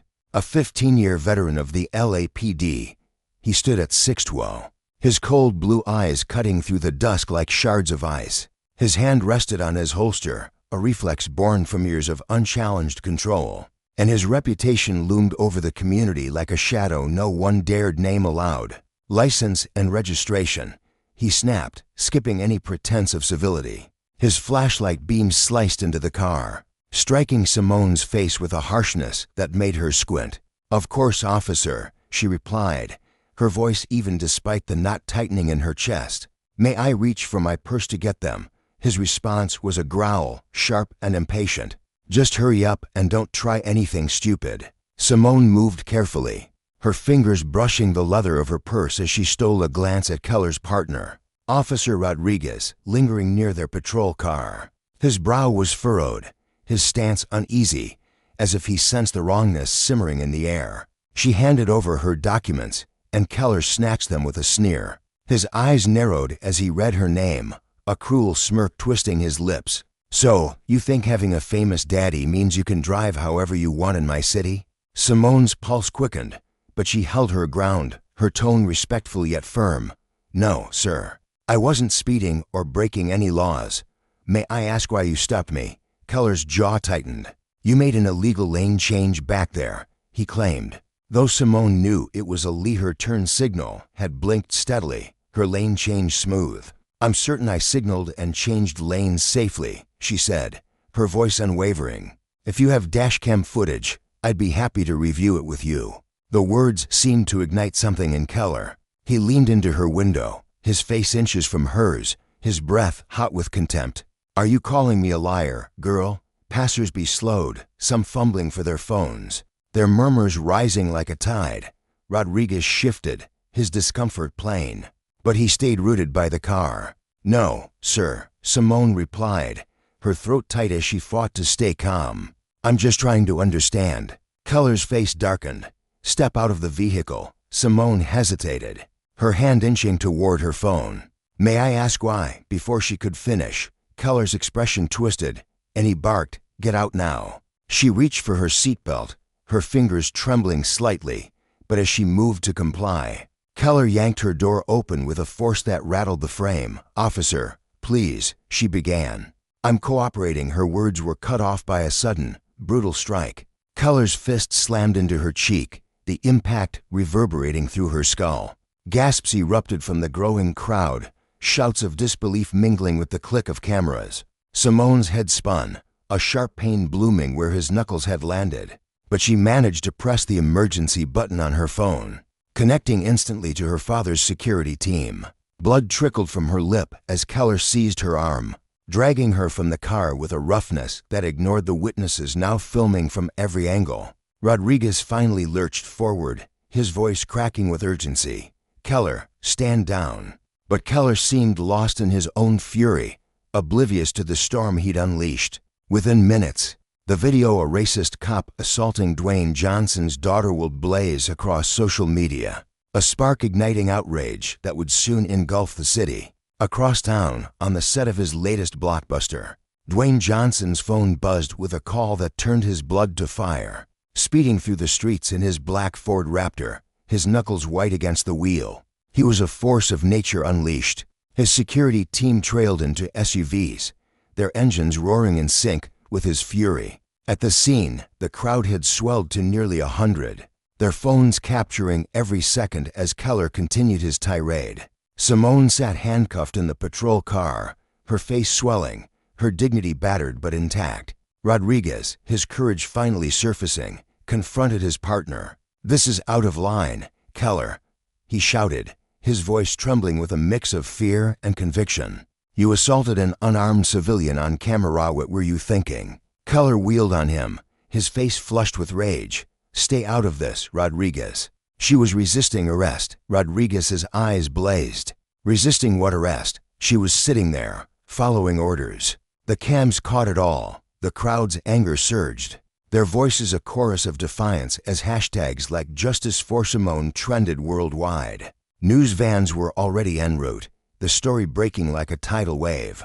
In that moment, the consequences of Keller's abuse of power began to crystallize.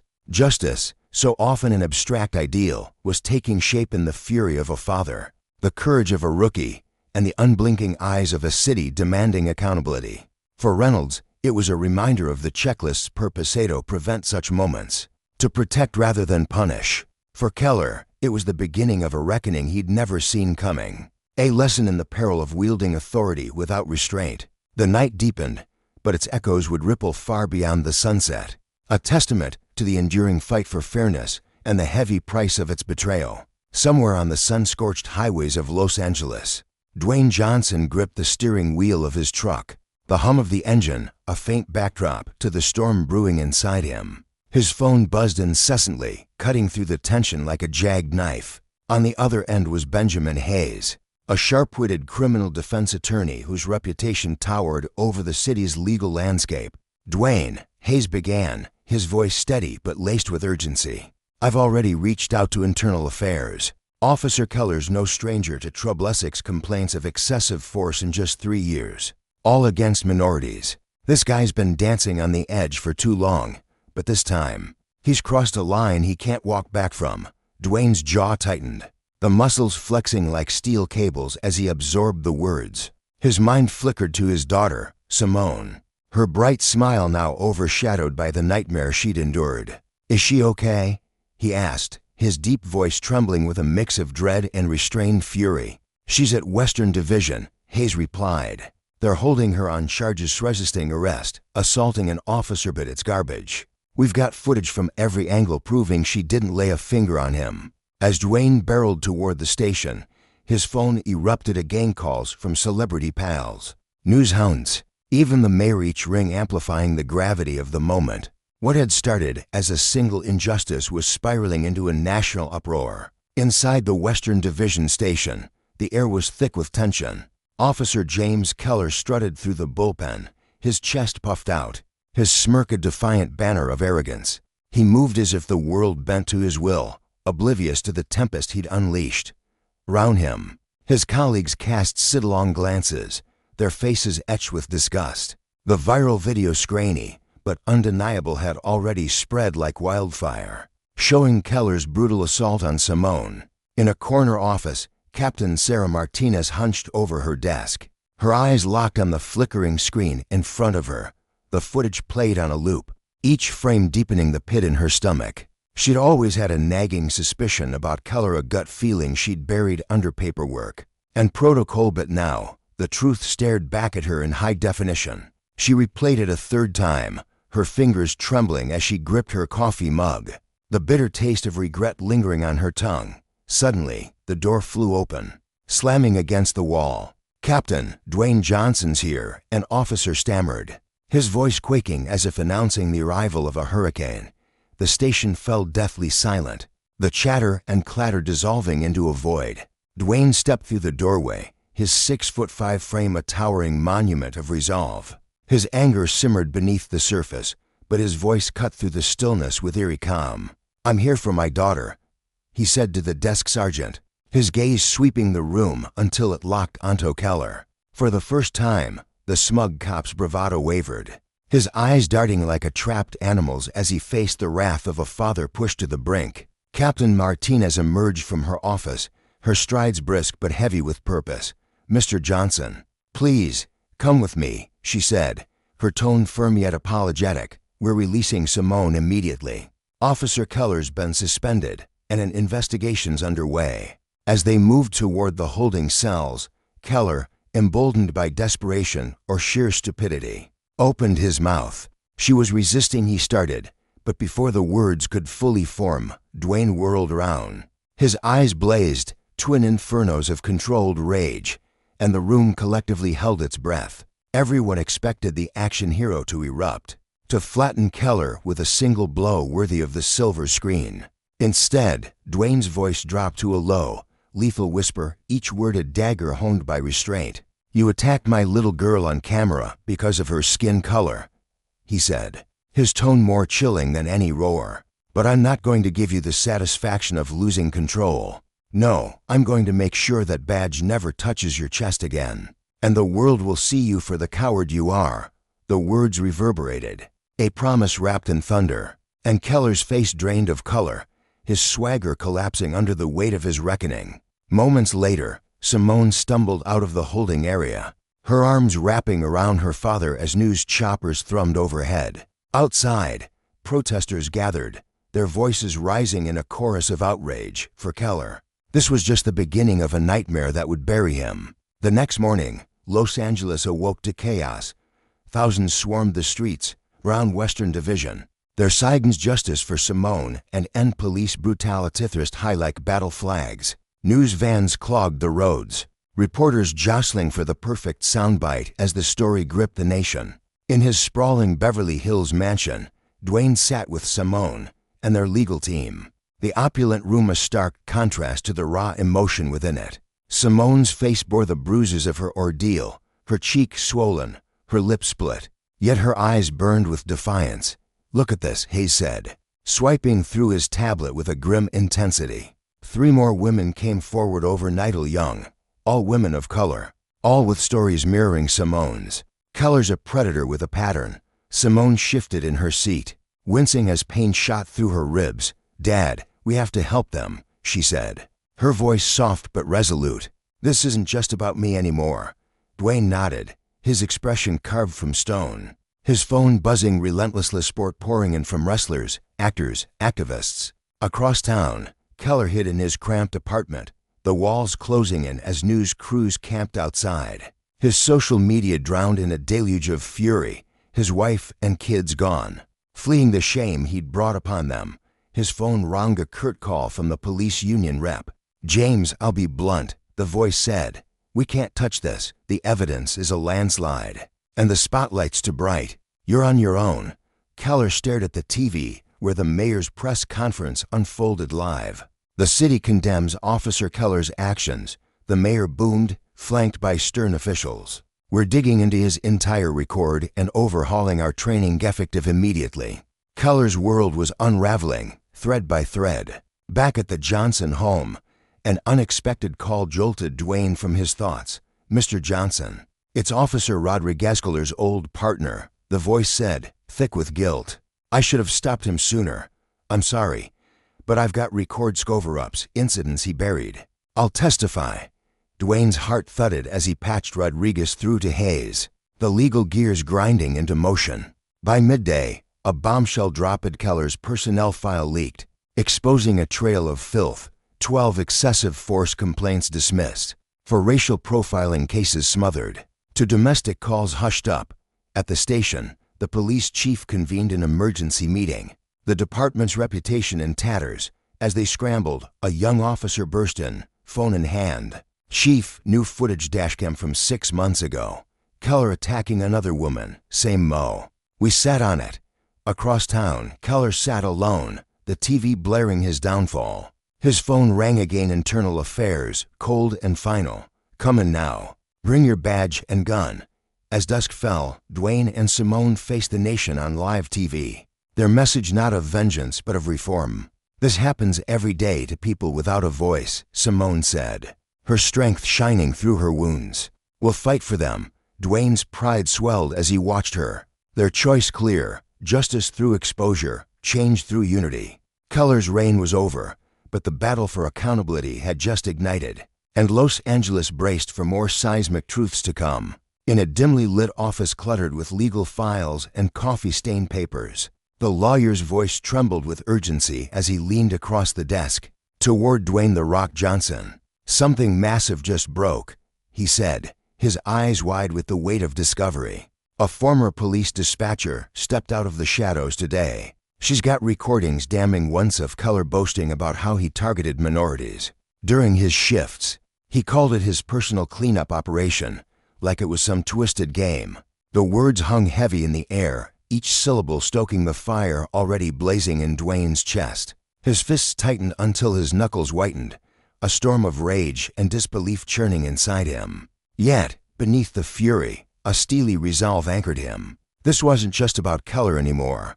He realized Zed Keller was merely a symptom, a single rotten thread in a sprawling tapestry of corruption. They were now on a mission to unravel the entire system, to hold a mirror up to its ugliness and demand justice. Across town, the morning sun cast harsh shadows on Officer James Keller as he stepped out of his cramped apartment, his uniform replaced by a wrinkled jacket that sagged on his frame.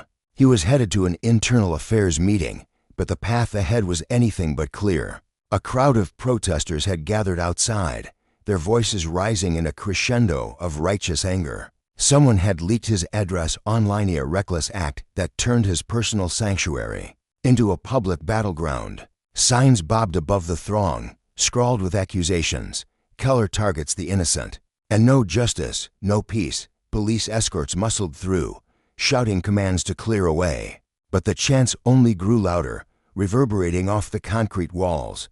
Keller kept his head down, his usual swagger replaced by a flicker of unease. He could feel the weight of every stare, every word, pressing down on him like a physical force. Inside the sterile, fluorescent-lit confines of the Internal Affairs office, Keller slumped into a chair across from two investigators, whose faces were carved with grim determination. The lead investigator, a weary man with graying hair and a voice like gravel, slid a thick file across the table with a thud that echoed in the tense silence. "We've got testimony from 7 officers," he said, his tone icy and unyielding. "They're all talking, Keller. Your little empire of loyal cronies is crumbling."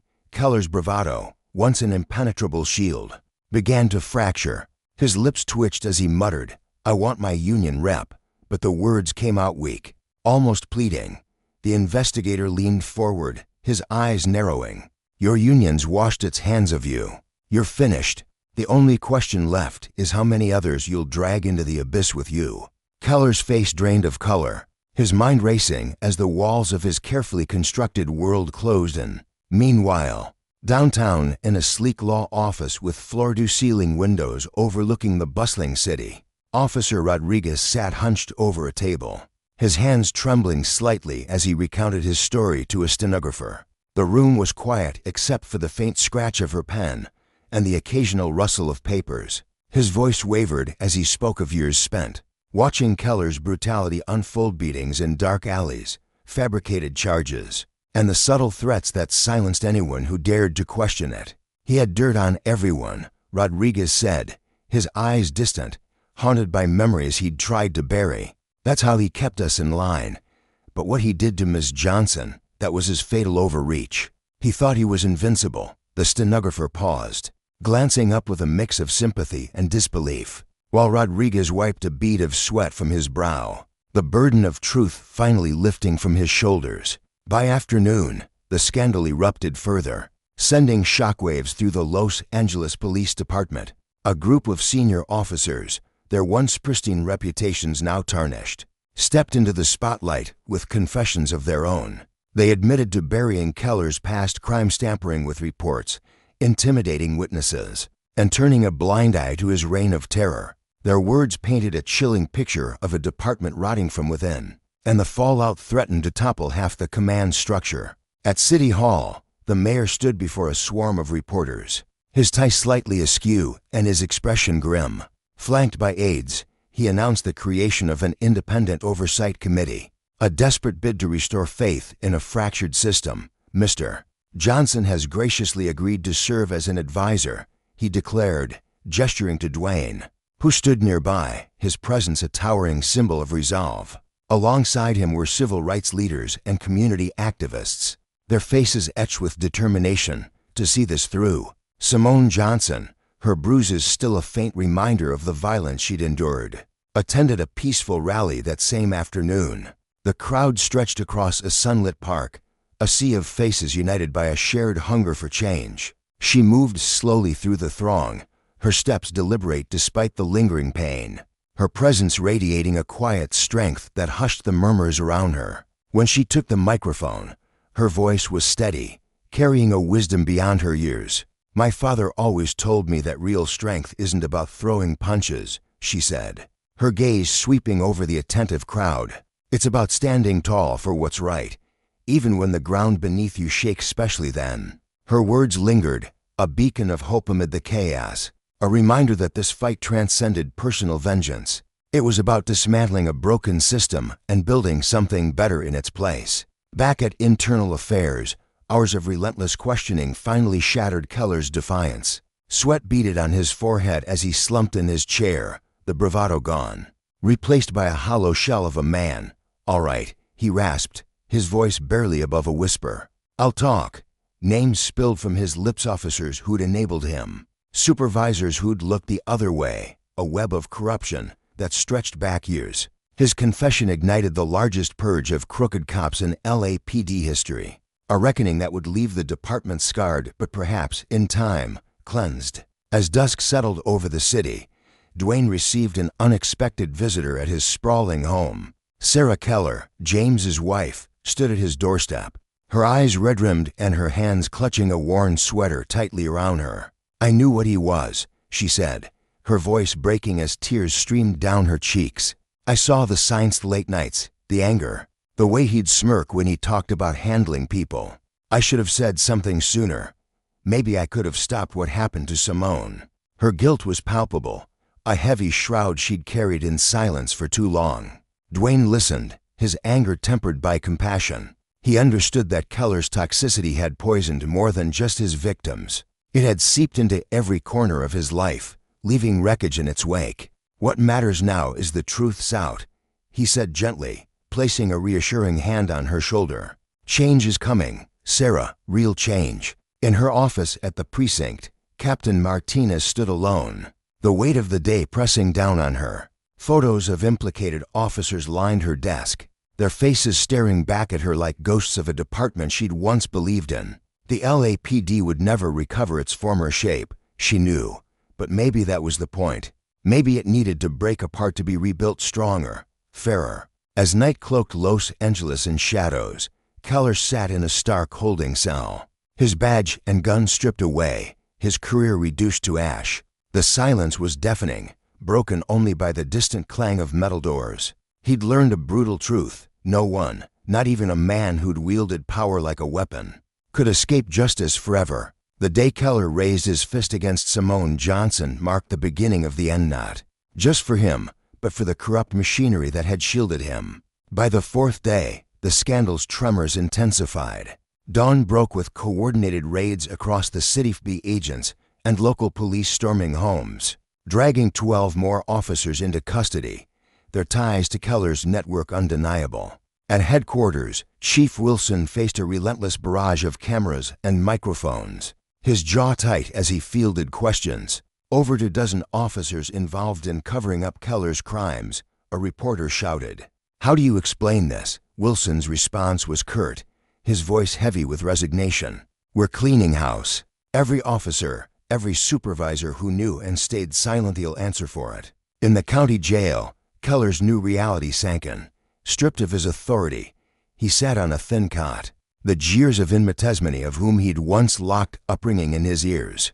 Their eyes gleamed with a cold satisfaction, a silent promise of retribution. Word of his deeds had spread like wildfire through the cell block, and he felt the shift. The predator had become prey. At the Johnson residence, Dwayne convened with civil rights attorneys and community leaders in a home theater room, transformed into a war room for reform. Maps plastered the walls, red pins dotting neighborhoods where Keller and his crew had preyed on the vulnerable.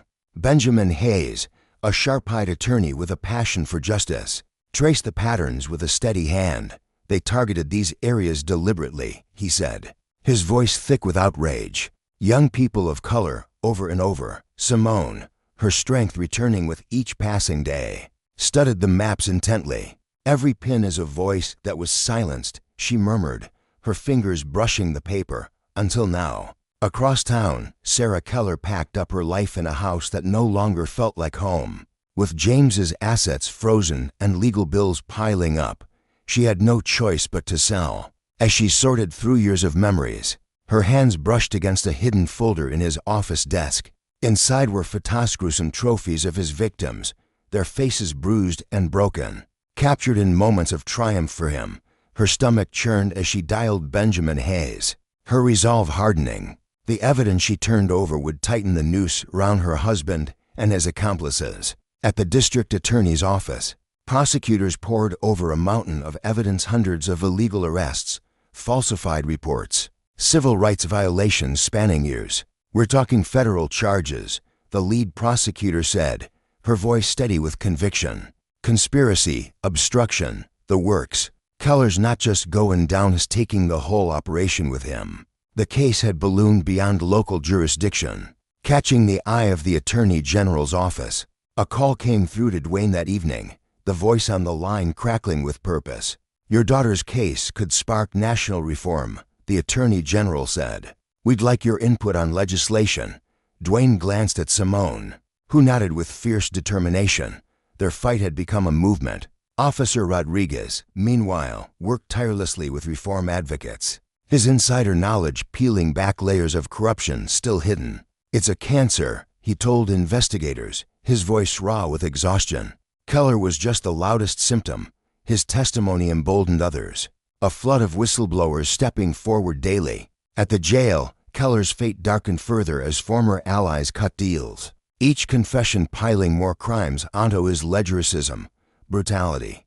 Cover-ups stretching back decades. Surveillance footage leaked that afternoon showed Keller unraveling in his cell, his fists pounding the wall as the enormity of his fall crashed over him. The man who'd terrorized so many now trembled, a shadow of his former self. Downtown, protesters marched with renewed purpose, their signs a chorus of demands: justice for Simone, end police corruption.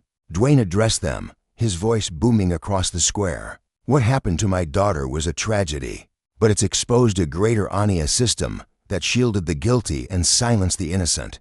That stops today. As night fell, Captain Martinez reviewed plans to rebuild the department. New training, new oversight, a new ethos rooted in equity. Sarah Keller's evidence led to 3 more arrests that evening, including a senior supervisor who'd been her husband's silent partner for years. In his cell, Keller lay awake, haunted by the faces he'd wronged. His assault on Simone the spark that ignited a revolution. The next day promised more revelations, but one truth stood firm: justice, though slow, was relentless, and no abuse of power could outrun its reach. In the heart of a bustling city, a storm of reckoning was brewing, one that would shake the foundations of power and expose the rot within. At the federal courthouse, a team of determined prosecutors huddled over an overwhelming collection of evidence starring stacks of documents, countless hard drives, and hours of body camera footage that told a chilling tale.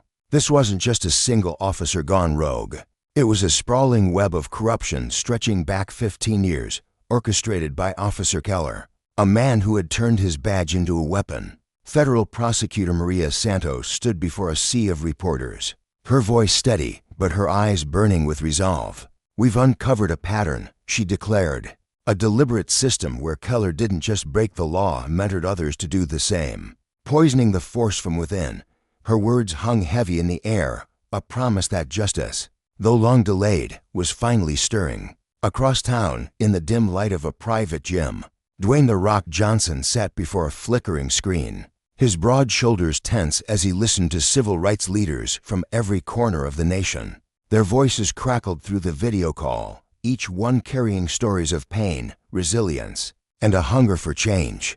His daughter's ordeal had been the spark of brutal encounter with Keller that had left her shaken, but unbroken. Her case cracked the door open, he said, his deep voice rumbling with emotion. "But I'll be damned if we let it close until every last one of these corrupt bastards is dragged into the light," his massive hands clenched into fists, not out of anger alone, but from a father's fierce determination to turn his family's suffering into a force for good. Meanwhile, Simon Johnson, Dwayne's daughter, sat in a quiet community center, surrounded by a circle of young women whose lives had been scarred by Keller and his cronies. Their eyes were red from tears, but their chins were lifted with a newfound defiance. Simon's own heart ached as she listened to their trembling voices recounting years of fear and humiliation.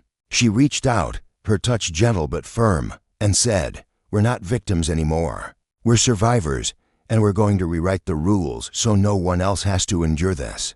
The room seemed to pulse with their collective strength, a quiet rebellion blooming amidst the pain. These women, once silenced, were now the heartbeat of a movement. At the county jail, Officer Keller paced his cell like a caged animal, his once arrogant swagger reduced to a nervous shuffle.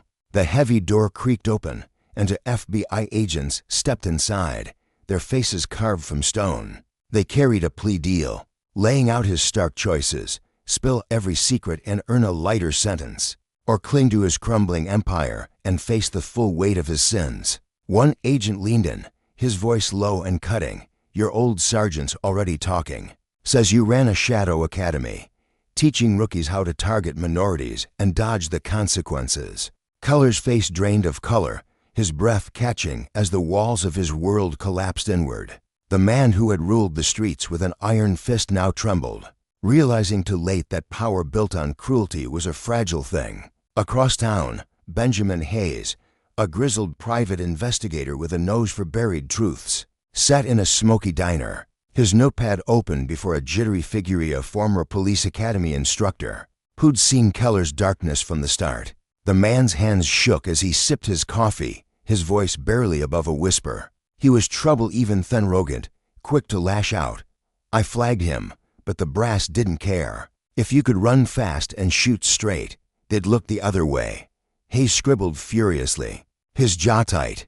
This wasn't just one man's failure. It was a system rigged to shield the wicked, a lesson in how justice could be smothered by apathy. At police headquarters, Captain Martinez stood tall before a room of officers. her dark eyes scanning the faces of those untouched by the scandal.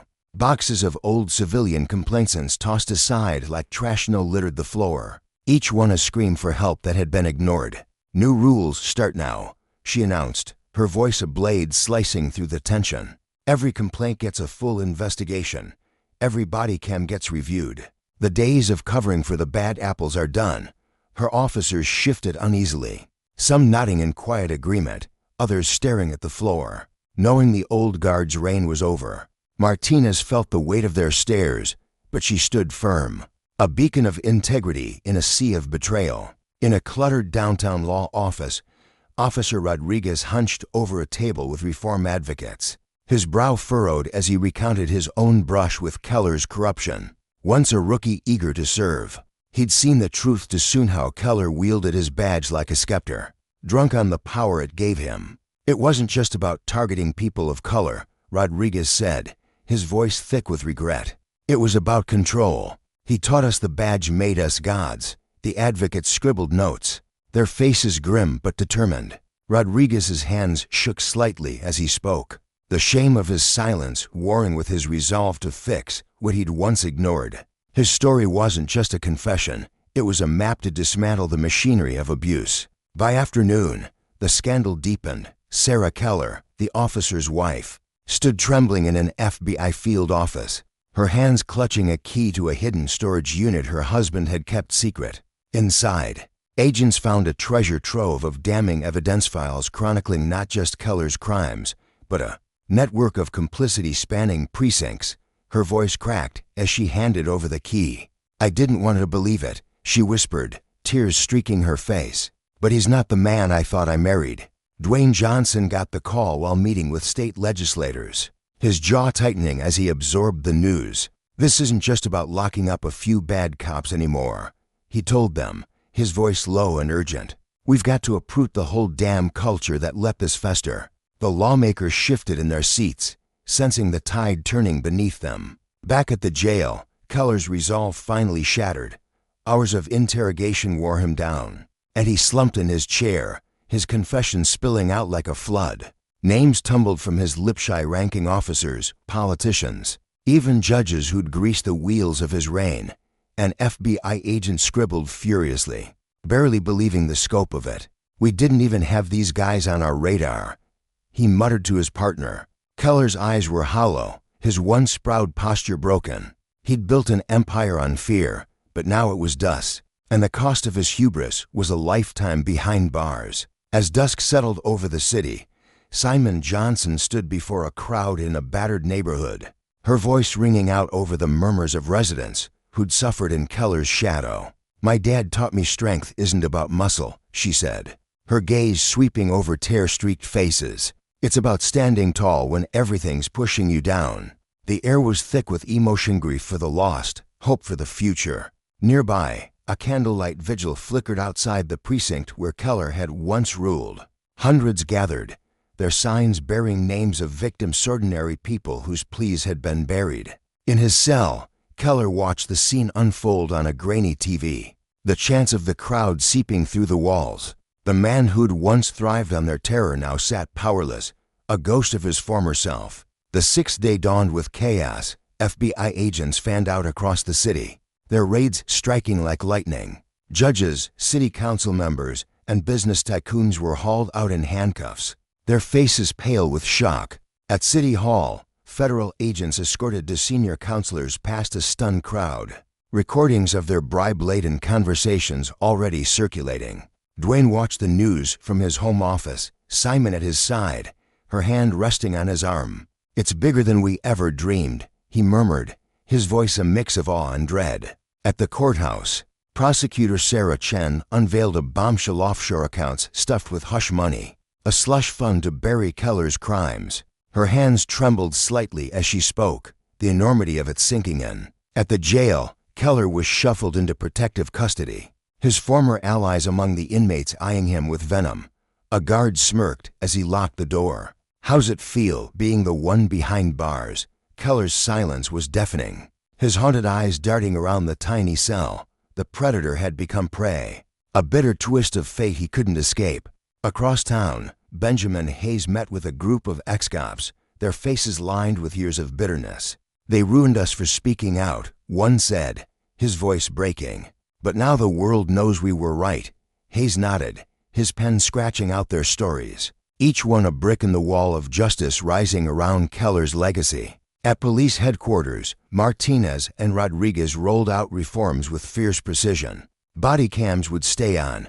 Complaints would go to an independent board. No more hiding. "Adapt or leave," Martinez told her officers, her tone unyielding. Simon, meanwhile, testified before a state Senate committee, her words cutting through the room like a blade. "I had a famous dad to fight for me," she said, her voice steady despite the tears in her eyes. "What about the ones who didn't?" The senators shifted uncomfortably, her truth a mirror they couldn't ignore. By late afternoon, Sarah Keller dropped another bombshell recording of her husband plotting with officials to silence whistleblowers. "They called good cops trash," she said, her voice hollow. At the jail, Keller's legal team abandoned him, leaving him with a public defender and a mountain of lies. That evening, a massive rally swelled downtown, thousands roaring for reform. Dwayne's voice boomed over the crowd. "This isn't revenge, it's a promise that no one else suffers like our kids did."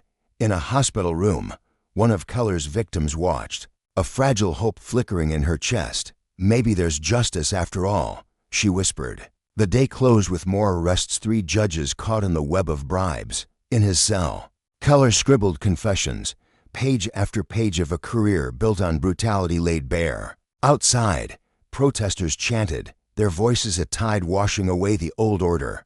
Justice, slow and relentless, was carving a new path, proving that power unchecked breeds ruin and that the consequences of abusing it could topple even the mightiest. On a warm evening in Los Angeles, the flickering glow of countless candles illuminated the faces of a weary but determined crowd. For weeks, they had gathered under the stars, their voices once raw with fury, their hearts heavy with despair.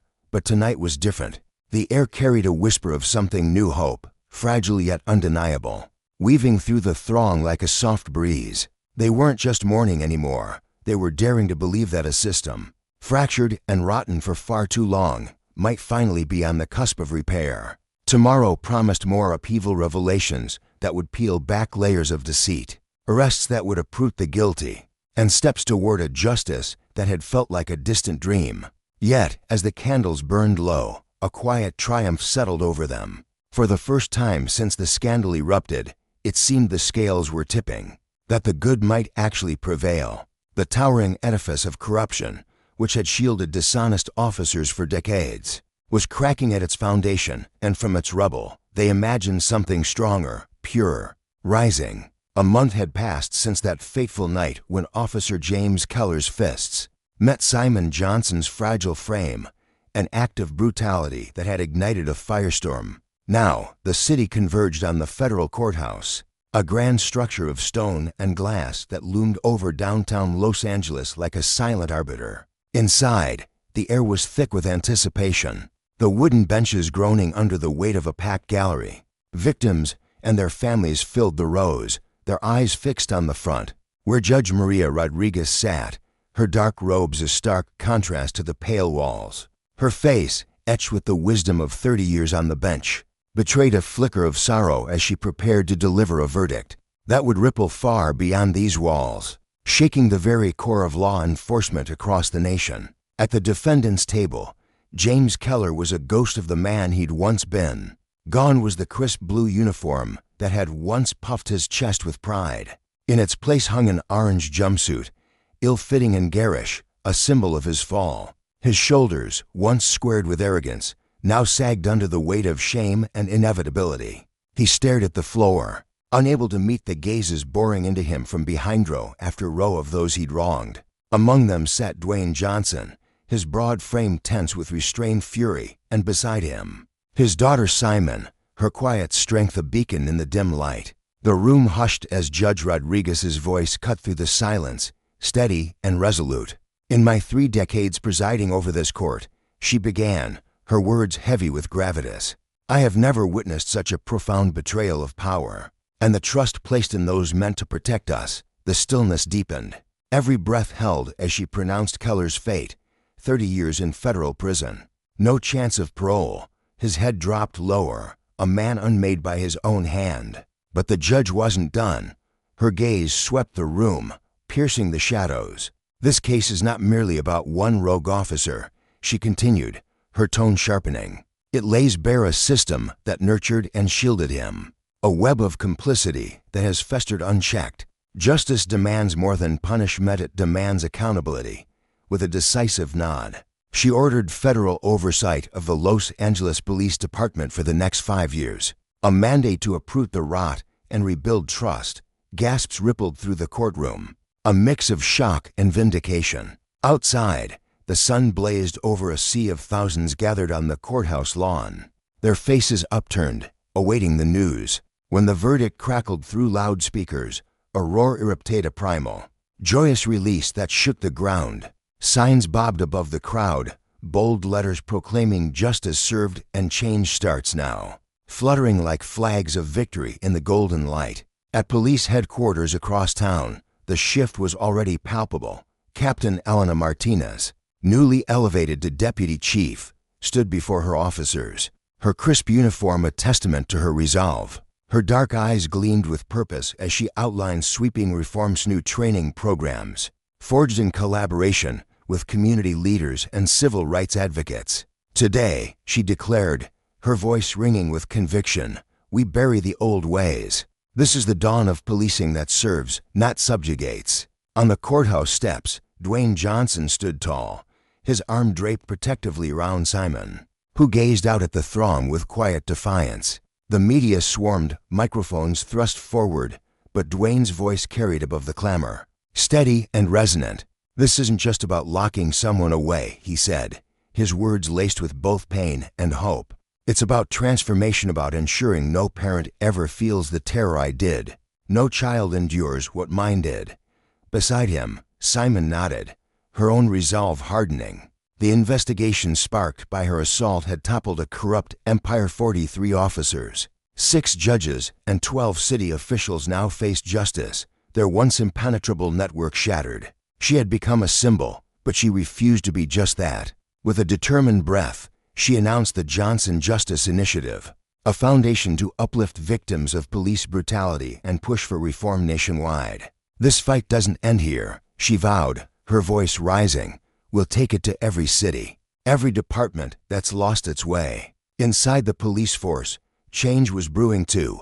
Officer Miguel Rodriguez, who had risked everything to testify against his former partner, now helmed the Internal Affairs Division. His first move was bold, an anonymous reporting system, a lifeline for officers to call out wrongdoing without fear. Standing before his team, his lean frame taut with determination, he dismantled an old myth. The blue wall of silence is dead, he said firmly. From now on, good cops stand up for what's right, and the bad ones answer for their crimes. Across town, Sarah Keller, James's estranged wife, channeled her guilt and insider knowledge into advocacy. Her soft-spoken demeanor belied a fierce commitment as she worked with reformers, pinpointing the subtle signs of corruption she'd once ignored in her husband's world. Her insights became a roadmap for cleansing other departments. In his stark prison cell, James Keller sat hunched over a battered notebook, his pen scratching out a confession that poured from a broken soul. Every act of violence, every racial slur, every abuse of his badge documented it all. A grim chronicle of his descent. Years later, that manuscript would find its way into police academies. A cautionary tale etched in his own hand, teaching future officers the cost of losing their way. The day drew to a close at City Hall, where a hushed crowd watched the mayor sign the Simone Johnson Act into law. The room buzzed with quiet pride as pens met paper, enacting mandatory body cameras, civilian oversight boards, and harsh penalties for abusive officers, the most sweeping reform package in the city's history. Dwayne stood nearby, his arm around Simon, his heart swelling as her name became a legacy. What began as a father's nightmare had birthed a movement. Sometimes, he told the assembly, his voice thick with emotion, the greatest light emerges from the deepest dark. Today, we've shown that justice outmuscles corruption, that truth can conquer fear. As dusk painted the sky in hues of amber and violet, Los Angeles hummed with renewal. Police stations buzzed with activity officers sat in training rooms, absorbing lessons in de-escalation and cultural awareness, their notebooks open, their minds perhaps opening too.